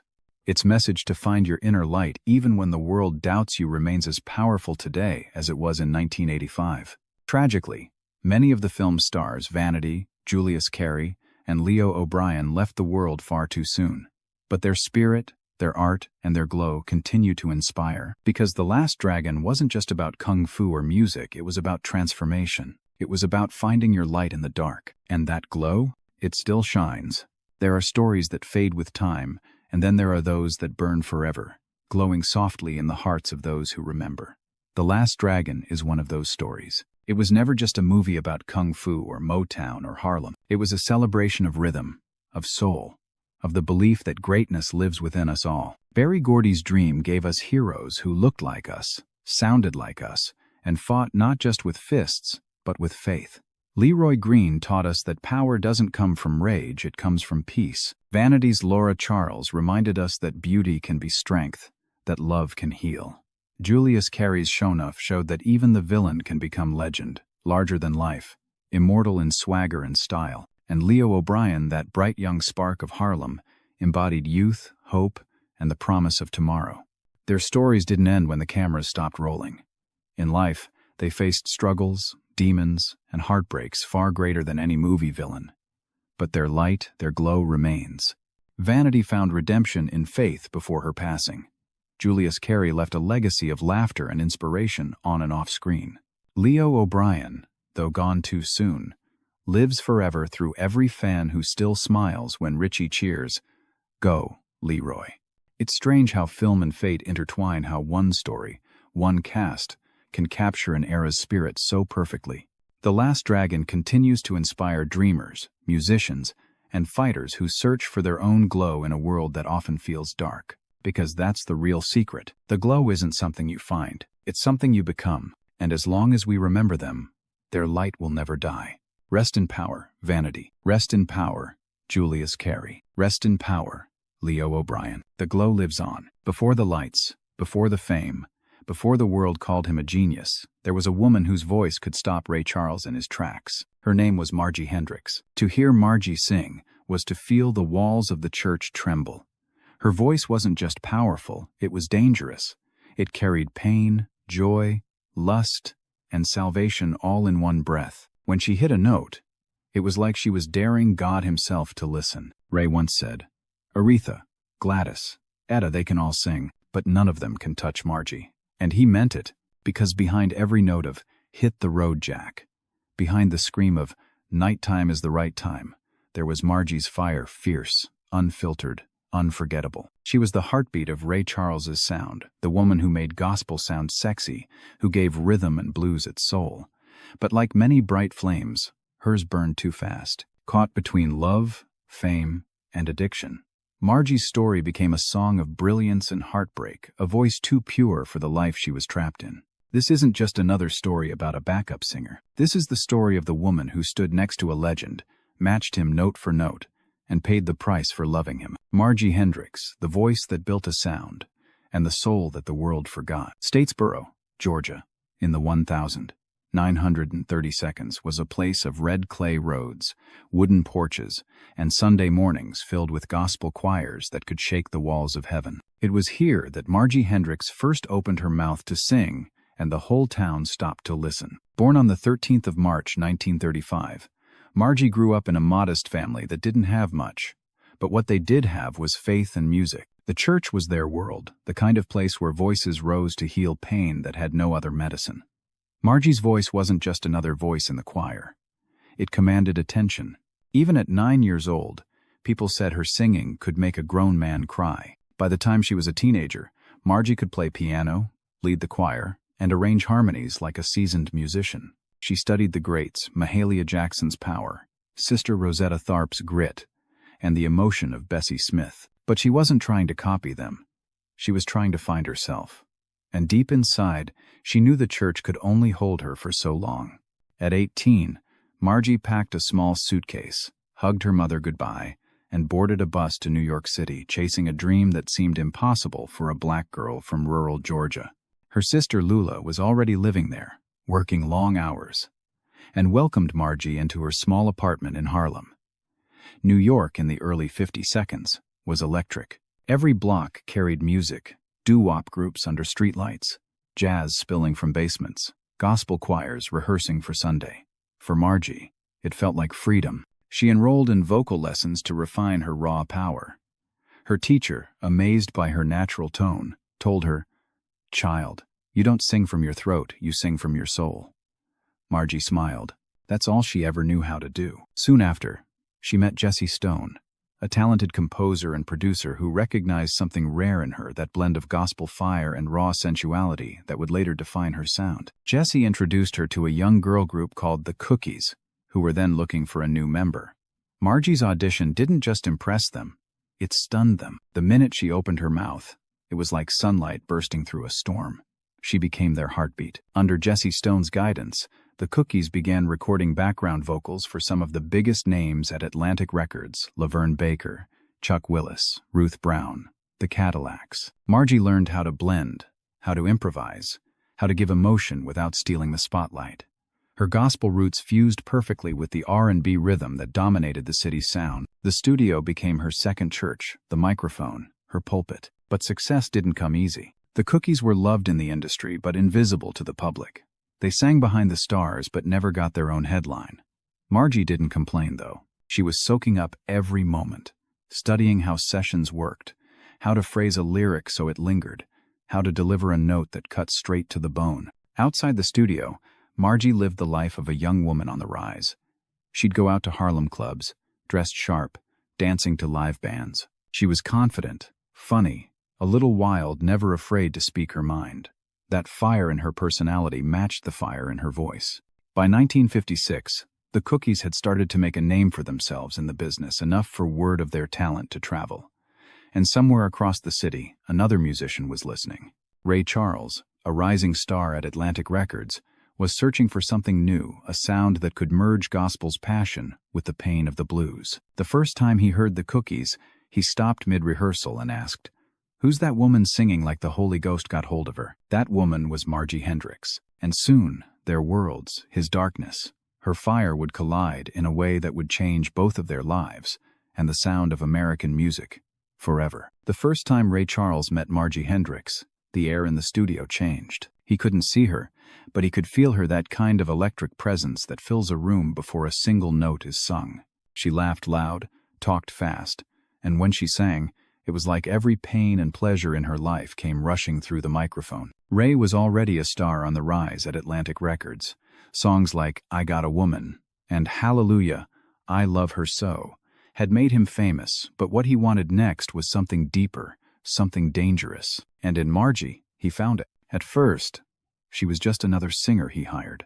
He had his band, and he already had Marianne Fisher, his onstage duet partner and secret lover. But the moment Margie opened her mouth in rehearsal, Ray froze. Her tone was wild, not polished like Marianne's, not gentle like the others, but alive. Gospel in one breath, blues in the next. After the session, he told his band, "She's got the devil in her voice, and I want that devil in my sound." Oh? Ray renamed the Cookies and brought them on tour as the Raylettes. From the first show, audiences went crazy. Ray's piano burned with gospel rhythm, and behind him, Margie's voice screamed through the horns like lightning breaking through clouds. It was raw, holy, and sinful all at once, and people couldn't get enough. But with that music came temptation. Long nights on the road, long rehearsals alone, long silences filled with tension. Margie was fearless. She wasn't like the other women who threw themselves at him. She talked back, she challenged him, and she matched his fire. That was exactly why he couldn't stay away. Their affair began quietly stolen moments after shows, late-night studio sessions that never ended. Both of them were trapped between creation and destruction. Ray was already married, addicted to heroin, and carrying the guilt of every lie he told. Margie, hungry for love and validation, followed him into that darkness. Ray would later write in his autobiography, Brother Ray, that Margie was the only woman who ever sang like she truly understood him. He said, "She didn't need to see me. She could hear me. She knew the man I was and the man I pretended to be." In 1958, their chemistry exploded on stage and on record. When Ray recorded "Nighttime is the Right Time," Margie's voice tore through the track like a storm. That high, wailing "baby" wasn't planned, it was pure emotion. It was the sound of love, pain, and desire fighting for air in one impossible note. The song hit the charts and became an instant classic. Audiences saw their connection, even if they didn't know the truth. Every performance looked like a confession. Every duet felt like a sin. Then, in 1959, Margie discovered she was pregnant. Ray was torn between his wife at home and the woman who made his music come alive. Margie refused to hide their child, but she also refused to quit singing. She gave birth to a boy, Charles Wayne, and Ray promised to take care of them both. But promises mean little when addiction and fame are in control. Ray was slipping deeper into heroin. Margie, lonely and heartbroken, followed him down that same path. The music that brought them together was now the poison that kept them apart. Still, every time she stepped behind that microphone, she gave everything, her soul, her sanity, her love to a man who could never fully give it back. The world saw brilliance, but behind the spotlight, Margie Hendricks was already beginning to fall. By 1960, Ray Charles was everywhere: radio, TV, magazine covers. The genius of soul had officially arrived. But behind every hit record and sold-out concert, there was a woman slipping further into the shadows. Margie Hendricks, the fiery voice who gave his music its heartbeat, was slowly losing her grip on everything she loved. For years, she had been Ray's secret, his muse, his match, his mirror. But fame changes a man, and heroin devours what's left. The road that once brought them together now tore them apart. Ray's touring schedule became relentless, and the Raylettes were just part of the show backup singers behind a star who was too high to care who was hurting beside him. Margie could feel him pulling away. First, it was the late nights where he wouldn't come by her hotel room anymore. Then it was the quiet rehearsals, where he'd barely nod when she sang. When he smiled, it was that professional smile, the kind that said business, not love. And Margie, fierce, proud, too stubborn to beg, turned to the only comfort she had left. The same drug that was killing Ray. At first, it was just to take the edge off a little hit before a show. A small escape from the ache of being seen and unseen at the same time. But soon, she was chasing that numbness every night. Her once bright eyes grew tired. Her laughter turned sharp, and her voice, still powerful, still soul-shaking, began to carry a new sound: pain. When she walked into the studio to record Hit the Road Jack, she wasn't just singing a song, she was warning him. Every note was a fight, every scream was a scar. The irony was cruel. Their most explosive hit was the soundtrack to their breakup. The song shot to #1, won a Grammy, and made history. But by then, their love was already over. Margie's drinking got heavier. The band whispered about her temper, her outbursts, her tears. Ray tried to keep his distance, not because he stopped caring, but because he couldn't face the wreckage they'd made. He told himself she'd get help. She didn't. Then came the final straw. Margie had started seeing one of Ray's trumpet players, a quiet man who treated her with the kindness she'd stopped expecting. But when Ray found out, he exploded. Hypocrisy or not, his rule was simple. No one touched his women. Not in his band. Not ever. In front of everyone, he told her she was done. No second chances. No goodbye. Just gone. The woman who had built his sound, who had poured every ounce of her heart into his music, was fired on the spot. 6 years of passion, pain, and brilliance erased in one cruel decision. After that, Margie drifted. She signed with Mercury Records, worked with producer Bowlegs Miller, and tried to restart her career. But the magic was gone. Her singles, Baby, Restless, and One Room Paradise, carried her voice, but not her spirit. The industry that once chased her now looked the other way. She was fighting two enemies: addiction and obscurity, and both were winning. By the late 60 seconds, she was broke, alone, and tired of pretending she was fine. Her music still had the spark, that sacred mix of gospel and pain, but the world had moved on. The girl from Statesboro, who once led choirs and commanded Ray Charles' stage, was fading into silence. She didn't know it yet, but her last note had already been sung. When the news of Margie Hendrix's death reached the industry in 1973, it barely made the papers.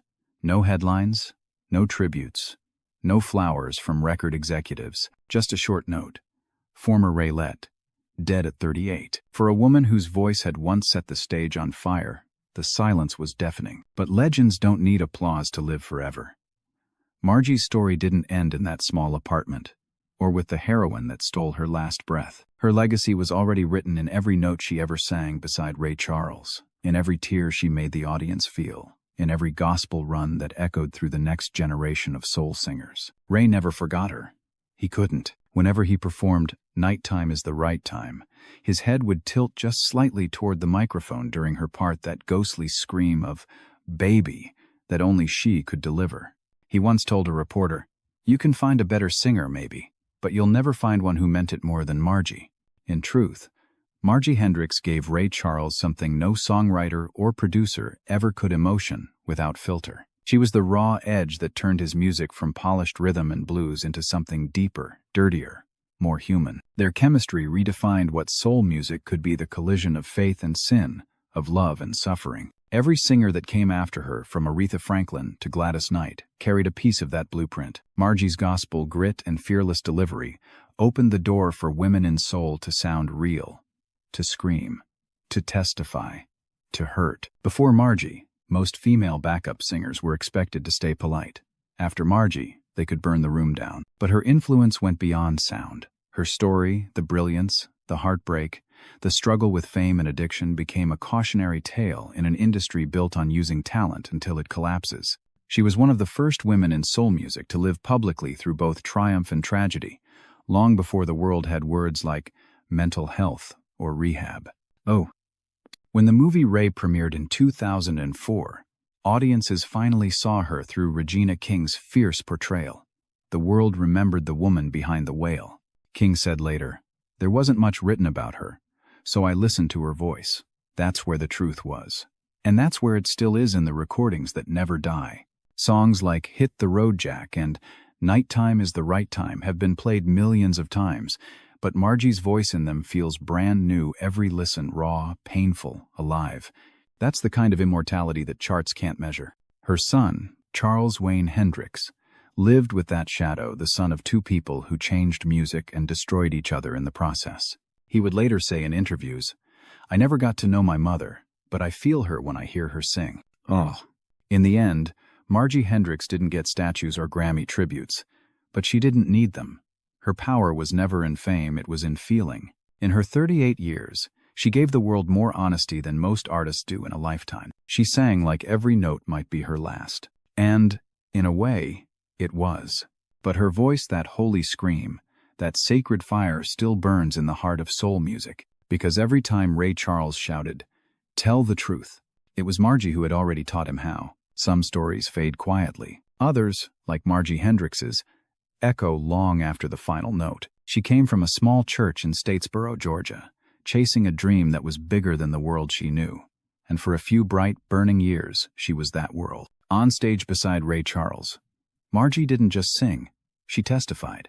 Every cry, every breath, every tremor in her voice carried the fire of a woman who lived and loved too deeply to ever fake a single emotion. The industry forgot her name.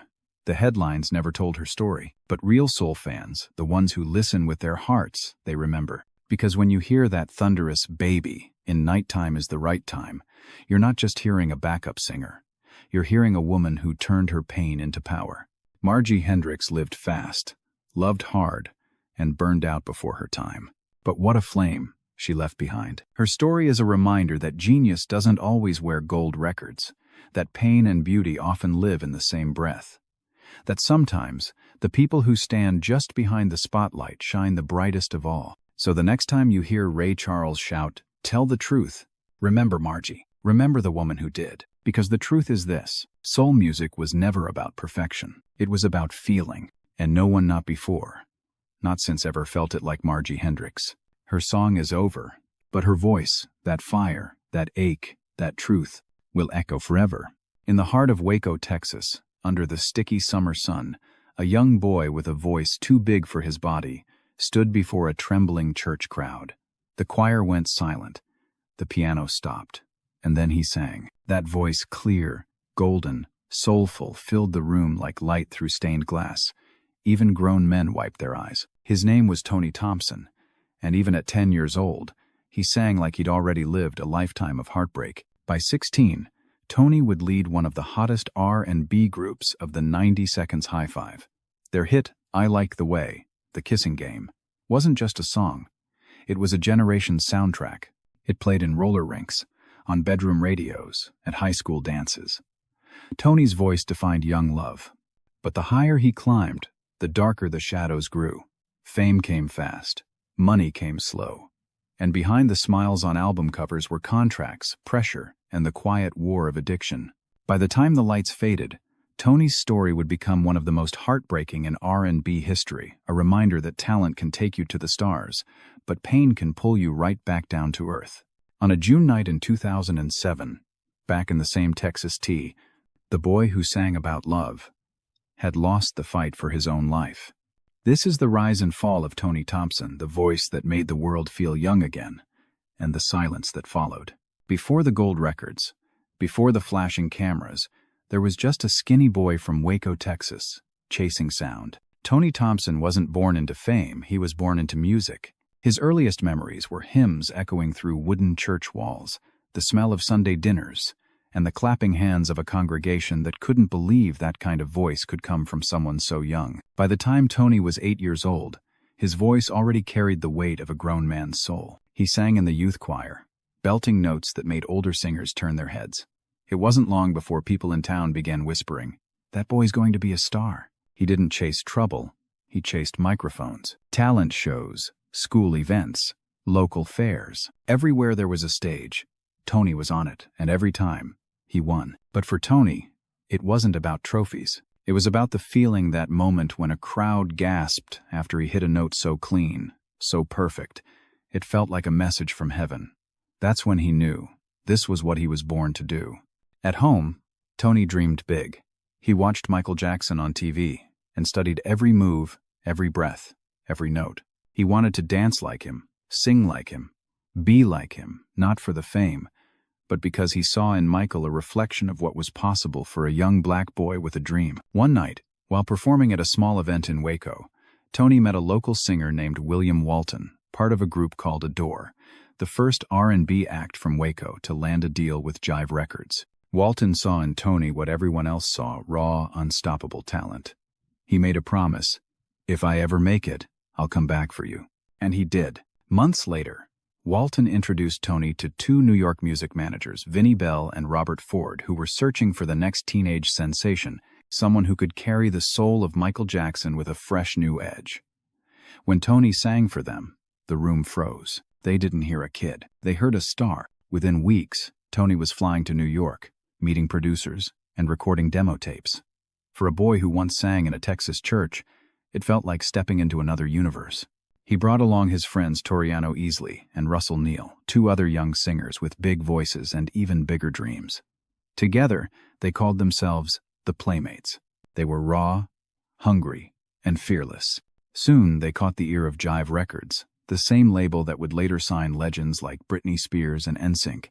But before any of that, High Five was Jive's first big bet on young R&B talent. Contracts were signed, stage clothes were bought, and Tony Thompson, the boy from Waco, was about to go from church solos to world tours. He didn't know it yet, but the price of that dream would be higher than he could ever imagine. The dream was no longer a dream, it was real. 5 teenage boys from small towns now stood under blinding stage lights, microphones in hand, hearts pounding as thousands screamed their names. High Five had arrived. Their debut single, I Just Can't Handle It, was a taste of what was to come: smooth harmonies, slick choreography, and Tony Thompson's voice shining like gold. But it was their next hit that changed everything. In the fall of 1990, I Like the Way, The Kissing Game, dropped, and the world stopped to listen. Produced by the legendary Teddy Riley, it wasn't just a song, it was an era in 3 minutes. Every school dance, every roller rink, every mixtape that melody was everywhere. The single rocketed to Hasson on the Billboard Hot 100 and stayed there for weeks. It went platinum. Tony was just 16 years old, a kid from Waco now singing to millions. The group was touring the world, performing on TV, appearing in magazines. They wore street clothes one night, suits the next.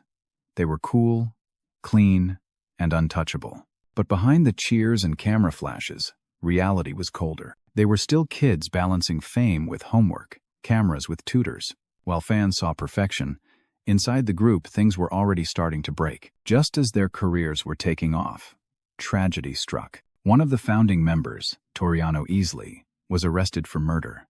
What was supposed to be a bright chapter turned into a headline scandal. He claimed it was self-defense, but the image of High Five, the innocent teen R&B stars, was suddenly stained. Jive Records couldn't wait. They replaced him with Treston Irby, a 16-year-old gospel singer from New York whose audition silenced the room. With Treston on board, the machine kept rolling. Their next single, I Can't Wait Another Minute, hit #1 on the R&B charts and pushed them deeper into the mainstream. Even the soundtrack of Boys in the Hood featured their song Too Young, with a teenage prodigy from Mobb Deep dropping his first ever rap verse. High Five had become more than a boy band. They were the sound of the early 90 seconds. Money, fame, parties, it all came fast. Too fast. They were teenagers being treated like grown men, surrounded by industry sharks and bad advice. While the crowds screamed, the checks didn't match the fame. The label said they were in the red. The group wanted answers. That's when cracks turned into breaks. Member Russell Neal began demanding transparency. He wanted to know where the money was going. But when the others didn't back him up, he walked away. For him, the dream wasn't worth the deception. Still, High Five pressed on. In 1992, they released Keep It Going On, and their single, She's Playing Hard to Get, became another hit Hasson on Billboard, platinum status again. But success couldn't stop what was coming next. During a promotional tour in Florida, a car accident changed everything. Member Roderick Pooh Clark was thrown from their van and left paralyzed from the chest down. He would never walk again. That moment broke something in all of them. They were no longer just young stars. They were brothers grieving in slow motion, drowning the pain in alcohol and drugs. The music went on, but the joy behind it began to fade. Tony tried to stay strong. On stage, he was still electric, that smile, that voice, that energy. But offstage, the boy who once lifted souls in church was now carrying a cross too heavy for anyone that young. High Five had reached the top of the charts, but the fall had already begun. At first, the fall didn't look like a fall. It looked like success, the kind that made headlines and sold out arenas. But inside, High Five was cracking under the weight of everything they thought they wanted. By 1993, the group had it all.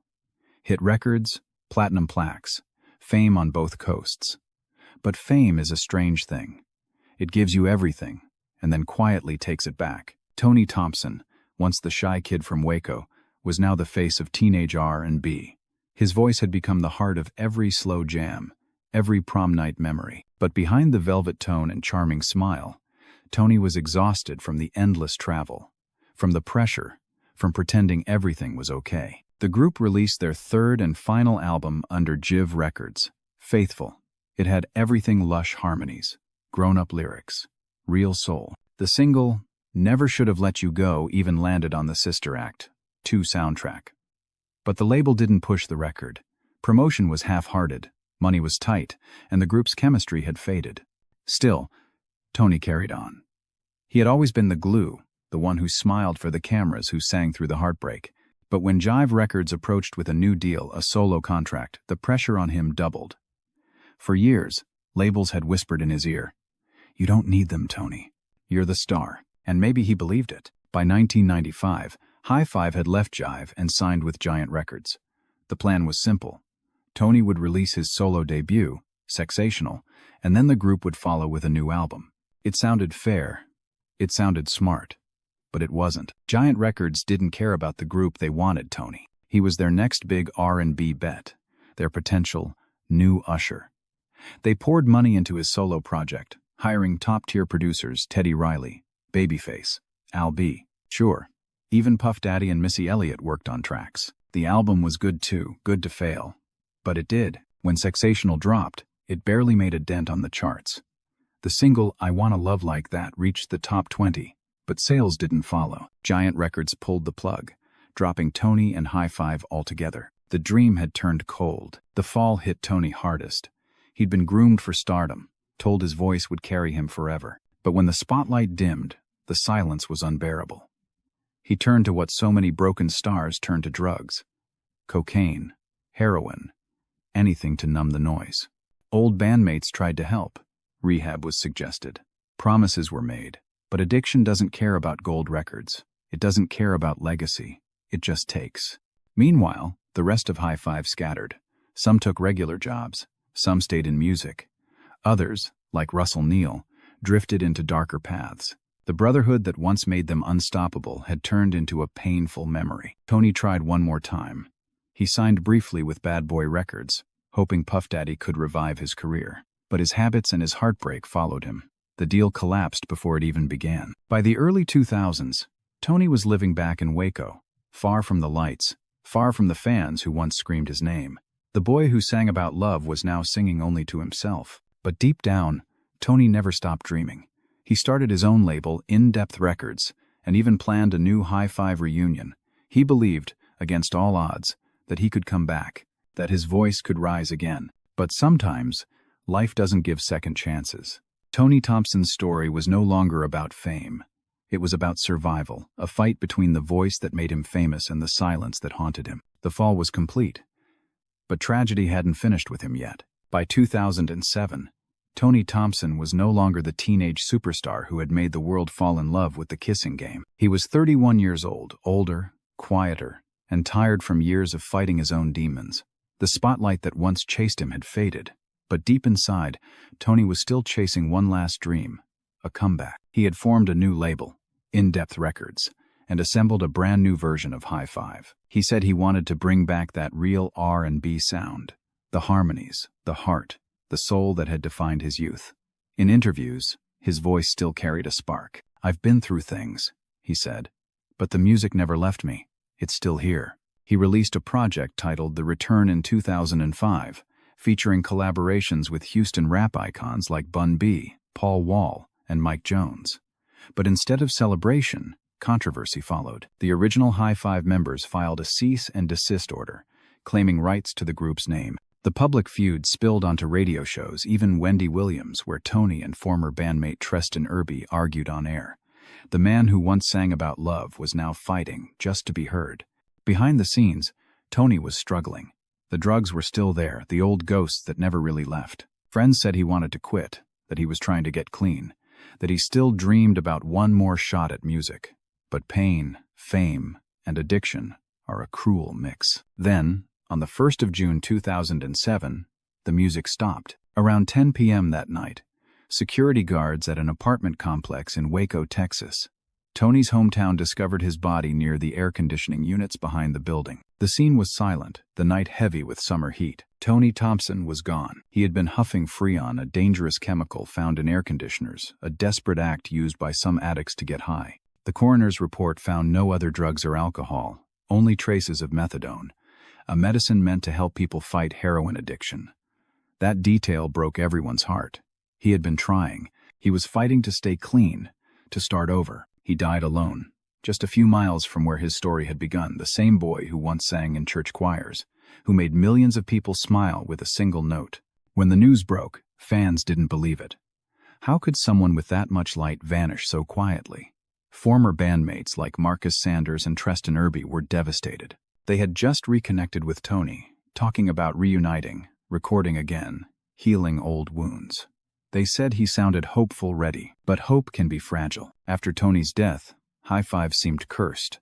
In 2014, former member Russell Neal was charged with murdering his wife, later found incompetent to stand trial after claiming to be Jesus Christ. Another member, Pooh Clark, passed away from pneumonia after years of living paralyzed from his tragic car accident. Even Treston Irby was shot multiple times outside a nightclub in 2009, though he miraculously survived. It felt like the world had turned its back on one of R&B's brightest lights. And yet, Tony Thompson's voice still lives. You can hear it every time The Kissing Game plays on the radio, or when a 90 seconds playlist brings you back to a simpler time, a time when 5 young boys made the world believe in love songs again. Tony's story is more than a tragedy. It's a reminder of how fragile brilliance can be, how fame can lift you to heaven and drop you just as fast. He was only 31 years old, but his voice, his energy, his legacy, those remain timeless. He sang about love. He dreamed about forever. And in a way, he got it because Tony Thompson's music never truly died. Rest in peace, Tony Thompson. The voice of High Five will never fade. Some stories don't end, they just fade into the kind of silence that hums between radio stations. Tony Thompson's is one of those stories. He was more than a singer. He was a sound smooth, pure, and drenched in innocence. When he sang, "I Like the Way," The Kissing Game, he didn't just hit notes, he hit memories. For every kid slow dancing at a middle school party, for every dreamer who believed music could heal, Tony was there. But fame is a fragile home. It gives you lights, applause, and love then asks you to pay with your soul. Tony paid too much. Addiction tried to silence him, but even in his darkest moments, the world could still hear that voice echoing through time. Today, when fans press play on a High Five song, they don't just remember a group, they remember a generation. They remember what it felt like to fall in love for the first time. They remember a young man from Waco, Texas, who carried the hopes of 5 friends on his shoulders and sang them into history. Tony Thompson didn't get the ending he deserved, but he left behind a melody that refuses to die. Somewhere in the airwaves, his voice still floats soft, eternal, untouchable. And maybe that's what real legacy sounds like. Rest easy, Tony. The world still likes the way you make us feel. There are family names that echo through the soul of music, names that don't just make records, they make history. Jackson, Braxton, DeBarge, and standing proudly among them, Levert. Before the fame, before the heartbreak, before tragedy turned harmony into silence, there were just 2 brothers from Cleveland, Gerald and Sean, chasing the sound that lived in their father's shadow. Their father wasn't just any man. He was Eddie Levert, the thunderous voice behind the OJs. So when people said, "These kids sound like a younger version of their daddy's group," they weren't lying. The bloodline ran deep with rhythm. But Gerald, he wasn't content with being someone's son. He wanted to be the voice of a new kind of soul man, a man who could make women cry, make grown men feel something again, and still bring fire to a stage like it was built for him. And Sean, the loyal brother who never asked for fame, just family. Together with their childhood friend Mark Gordon, they built a dream called Levert, a dream that burned bright but burned fast. Their story isn't just about success, it's about pressure, brotherhood, betrayal, and pain. It's about how the pursuit of perfection and the need to carry a legacy can destroy even the most gifted hearts. Before it was over, they'd earned platinum records, Billboard hits, and standing ovations across the world. But behind the lights and the love songs, something was breaking. And when it finally broke, it left a silence too heavy for music to fill. This is the story of Levert, the brothers who gave everything to R&B and lost it all. Before the stages, before the screaming fans, before the platinum plaques, there was just Cleveland, Ohio. A working class city where rhythm came from the soul, not the studio. That's where Gerald and Sean Levert were born, two sons of Eddie Levert, the powerhouse lead singer of the OJs, and their mother Martha. Music wasn't just in their home, it was their home. In the Levert household, the basement wasn't a game room, it was a lab. Instruments everywhere, guitars, keyboards, microphones, even Eddie's old recording gear from the Philadelphia International Records days. That's where Gerald learned discipline, sitting on the floor, watching his father work, every note a lesson. Eddie didn't treat his boys like kids, he treated them like musicians. "Don't you sing unless you mean it," Eddie used to say. And Gerald listened. At just 5 years old, he was already mimicking his father's tone. Sean, younger and quieter, preferred the drums, the heartbeat that held everything together. By the time they were teenagers, Gerald was obsessed. He didn't want to be like his father, he wanted to be better. He would write songs all night, recording demos on cheap cassette tapes. But Sean wasn't so sure about music. He wanted to play sports. Still, Gerald insisted, "Man, we're family and family stays together." Their destiny changed when they met Mark Gordon, a gifted musician from another Cleveland neighborhood. Mark could play anything, piano, bass, violin, and his smooth energy perfectly balanced Gerald's fire. Through their mothers, who were both Jehovah's Witnesses, the boys connected. They started rehearsing in Mark's garage, calling themselves the Playmates. At first, they were just kids with big dreams sneaking into local bars and talent shows they were too young to perform in. But word spread quickly. These boys weren't just good, they were different. Their sound blended the classic harmonies of the OJs with the freshness of the new R&B generation. They cut their first demos and nervously brought them to Eddie. But he wasn't impressed. "Go back, write it better," he said.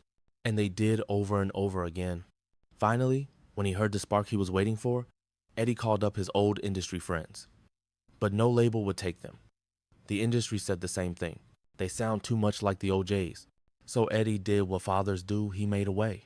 Alongside his friend Harry Coombs, he launched an independent label called Temporary Records, built just for his sons. In 1985, Levert released their debut album, I Get Hot, featuring the single I'm Still. The record didn't top the charts, but it opened doors. Thanks to Eddie's friendship with Don Cornelius, the group became one of the first independent acts to perform on Soul Train. That national spotlight changed everything.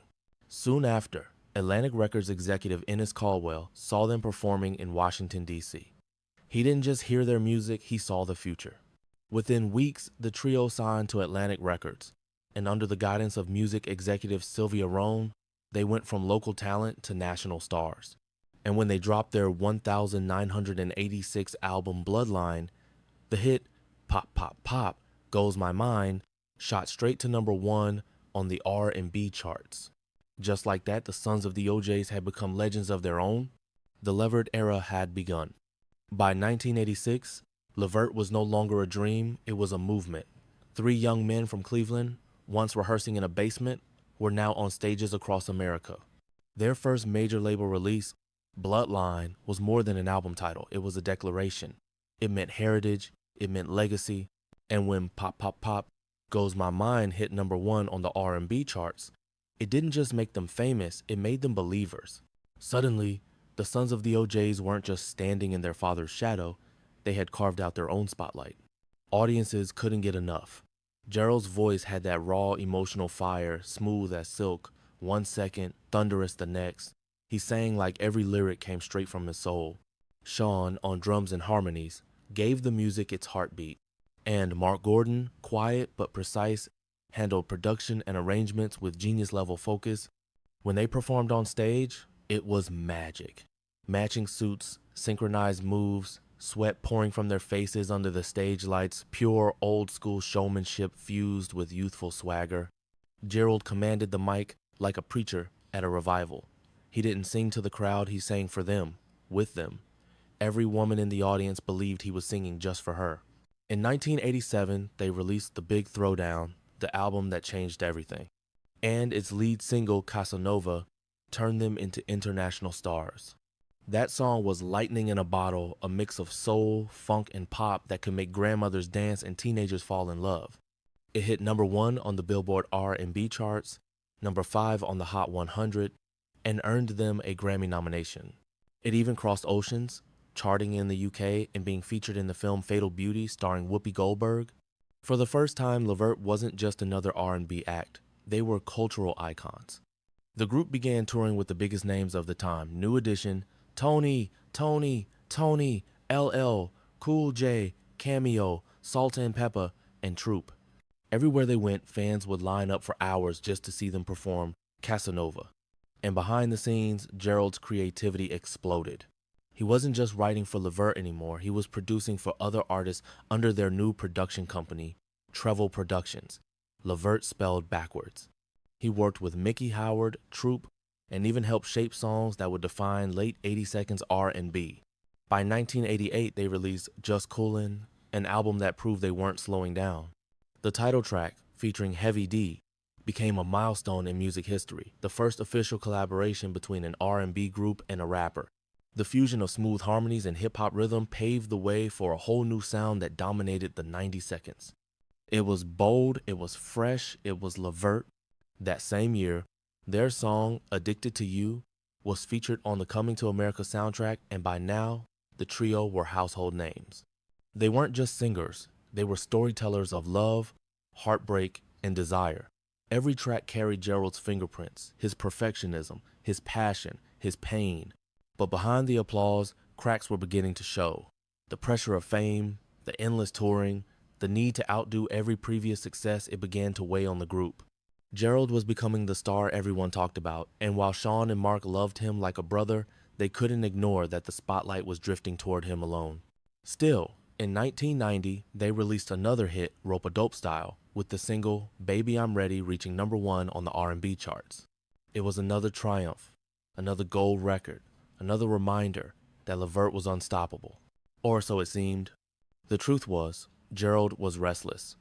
The industry, the expectations, the comparisons, it all started to feel too small for him. He loved his brothers, but deep down, he wanted more. He wanted his own voice, his own story, his own name. And soon, he would step out on his own, not because he wanted to leave Levert, but because his destiny demanded it.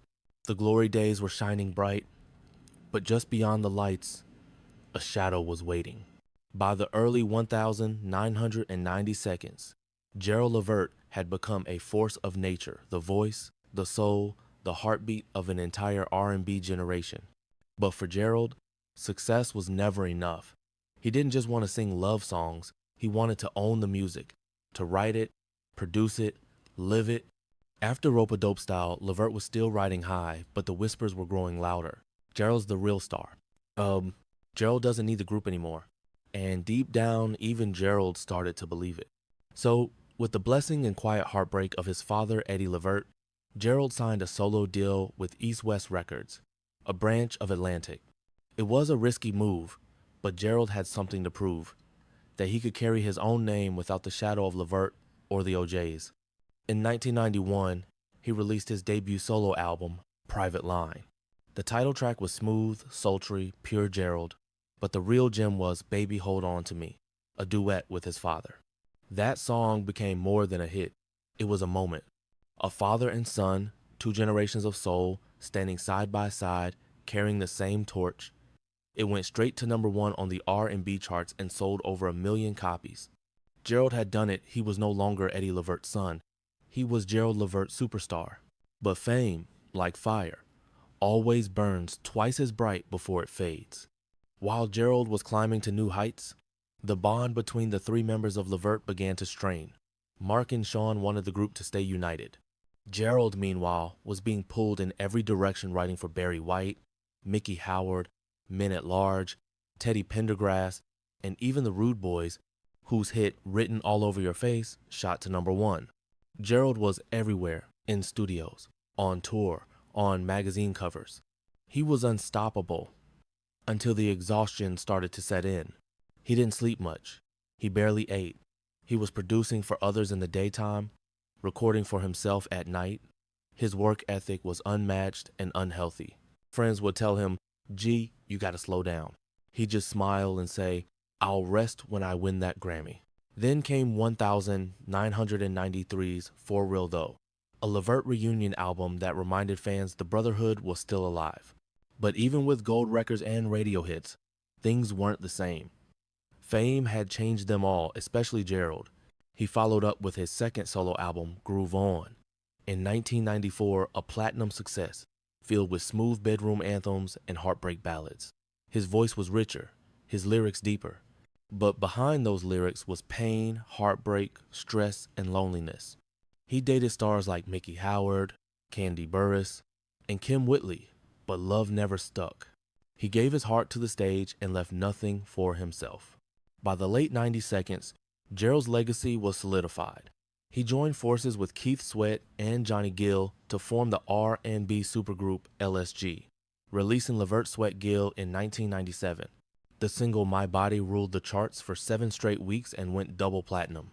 Gerald had everything: fame, money, success, but he couldn't shake the emptiness. He once said, "People think success means happiness. They don't see the nights you can't sleep, or the pressure to keep smiling when your soul is tired." To the outside world, he was a charming, confident soul singer who could make any woman melt with a note. Inside, he was a perfectionist, constantly haunted by his own expectations. And through it all, his body began to break down. The long nights, the lack of rest, the pressure to deliver it all took a toll. Gerald gained weight, battled insomnia, and turned to prescription medication to cope. But he kept pushing. He couldn't stop. He wouldn't stop. Because in his heart, he was still chasing something: not fame, not money, but peace. And in the years that followed, that very chase, the endless grind, the weight of success, and the quiet pain behind the spotlight would lead him down a path no one saw coming. The applause was loud, but the silence after the show was deafening. By the mid-2000s, Gerald Levert has cemented himself as one of R&B's most powerful voices. Known for his emotive delivery, songwriting genius, and unyielding work ethic, he had achieved solo success while honoring his family legacy with the group Levert. But behind the music, the pressures of life and career were quietly building. Gerald had recently returned from a career-defining trip to South Africa with his father, Eddie Levert, where they performed and met Nelson Mandela. Though the journey inspired him, Gerald returned home physically drained and emotionally tense. He complained of shortness of breath and general fatigue, yet medical checkups deemed him healthy. Days later, on the 10th of November 2006, he was found unresponsive in his Cleveland home. The medical examiner ruled Gerald's death an accidental overdose. Prescription medications including Vicodin, Percocet, and Xanax, combined with over-the-counter drugs and pneumonia, overwhelmed his system. Gerald was only 40 years old. Friends, fans, and fellow artists mourned the sudden loss of a man whose music had touched millions. At his funeral, over 7,000 people attended, including Stevie Wonder, Patti LaBelle, and Bobby Brown. The Rude Boys reunited to perform, while Eddie and Sean Levert closed the service with Dance With My Father, their voices cracking with grief. Tragedy struck again just 16 months later. Sean Levert, Gerald's younger brother, had been incarcerated for unpaid child support. Suffering from anxiety, Sean's prescription Xanax was confiscated upon his arrival at the jail. Without proper medical attention, he began hallucinating, panicking over imagined emergencies involving his family. Restraints and isolation could not prevent the escalation, and on the 30th of March 2008, Sean died at 39 years old.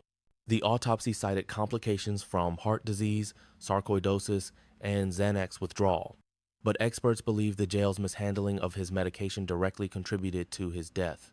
Sean's family filed a wrongful death lawsuit and won a $3.7 million settlement. In his honor, Ohio passed Sean's Law, requiring every county jail to provide medical, dental, and mental health screenings upon intake, a safeguard that may have saved countless lives. The deaths of Gerald and Sean left an indelible mark on their family and the R&B community. Eddie Levert, grieving his sons, found solace in performing with the OJs, often dedicating shows to Gerald and Sean. Their surviving brother, Mark Gordon, worked to preserve the family legacy, launching the Soul Foundation, Saving Our Entertainers' Lives, to raise awareness of prescription drug misuse among artists. Despite the heartbreak, Gerald's influence endured. In 2008, he posthumously received a Grammy Award for Best Traditional R&B Performance for his album In My Songs, a testament to his lifelong dedication to music through timeless tracks like Casanova, Baby Hold On To Me, and Private Line. The Levert brothers' voices continue to echo, defining an era of soulful authenticity. Gerald and Sean Levert were more than performers, they were hearts and souls of a generation whose music still resonates decades later. Though their lives ended too soon, their artistry remains a legacy of passion, talent, and the enduring power of R&B. Rest in peace, Gerald and C. The story of Gerald and Sean Levert is one of extraordinary talent shadowed by tragedy. From a young age, they were immersed in music, nurtured by their legendary father, Eddie Levert, and destined to make their mark. Together, they carried forward a legacy rooted in soul, harmony, and heartfelt storytelling. Yet, behind the bright lights and sold-out shows, pressures of fame, financial responsibilities, and personal struggles quietly festered. Gerald, the powerhouse vocalist and prolific songwriter, poured his heart into every note, every lyric, always chasing perfection. Sean, though more reserved, balanced the group with his musicianship and steadfast presence. Both brothers endured the highs and lows of the music industry, chart-topping hits, platinum albums, and worldwide recognition, but also the toll of health challenges, medication dependency, and the weight of expectation. Their untimely deaths at 40 and 39 were more than just personal tragedies. They were cautionary tales about the vulnerability of artists under the pressures of fame. Gerald's passing from accidental overdose and Sean's death in jail due to improper withdrawal management highlight the critical need for awareness around mental health, addiction, and medical care in high-pressure environments. Yet, even in loss, their legacy thrives. Gerald's posthumous Grammy and the continued influence of Levert's music on modern R&B testify to the brothers' lasting impact. Eddie Levert's dedication to preserving their music, along with Mark Gordon's foundation Soul, ensures that their story serves as both inspiration and a lesson for future generations of entertainers. Ultimately, the Levert story is a reminder of the human side of stardom. Behind every hit and every stage performance is a life with struggles, triumphs, and love. Gerald and Sean Levert gave the world soul, emotion, and authenticity that will never fade. Their voices, their songs, and their spirit continue to resonate, reminding us that true artistry leaves a legacy that even tragedy cannot silence. N. Levert. They came from nothing, three boys with holes in their shoes standing on a cracked Houston sidewalk, dreaming of microphones instead of miracles. Their names were Dino, Shazam, and G.I. Brothers, by blood and by hunger. When they sang, it wasn't polished. It was pain wrapped in velvet. And when the world finally heard them, it didn't just listen, it melted. The song was Knocking the Boots.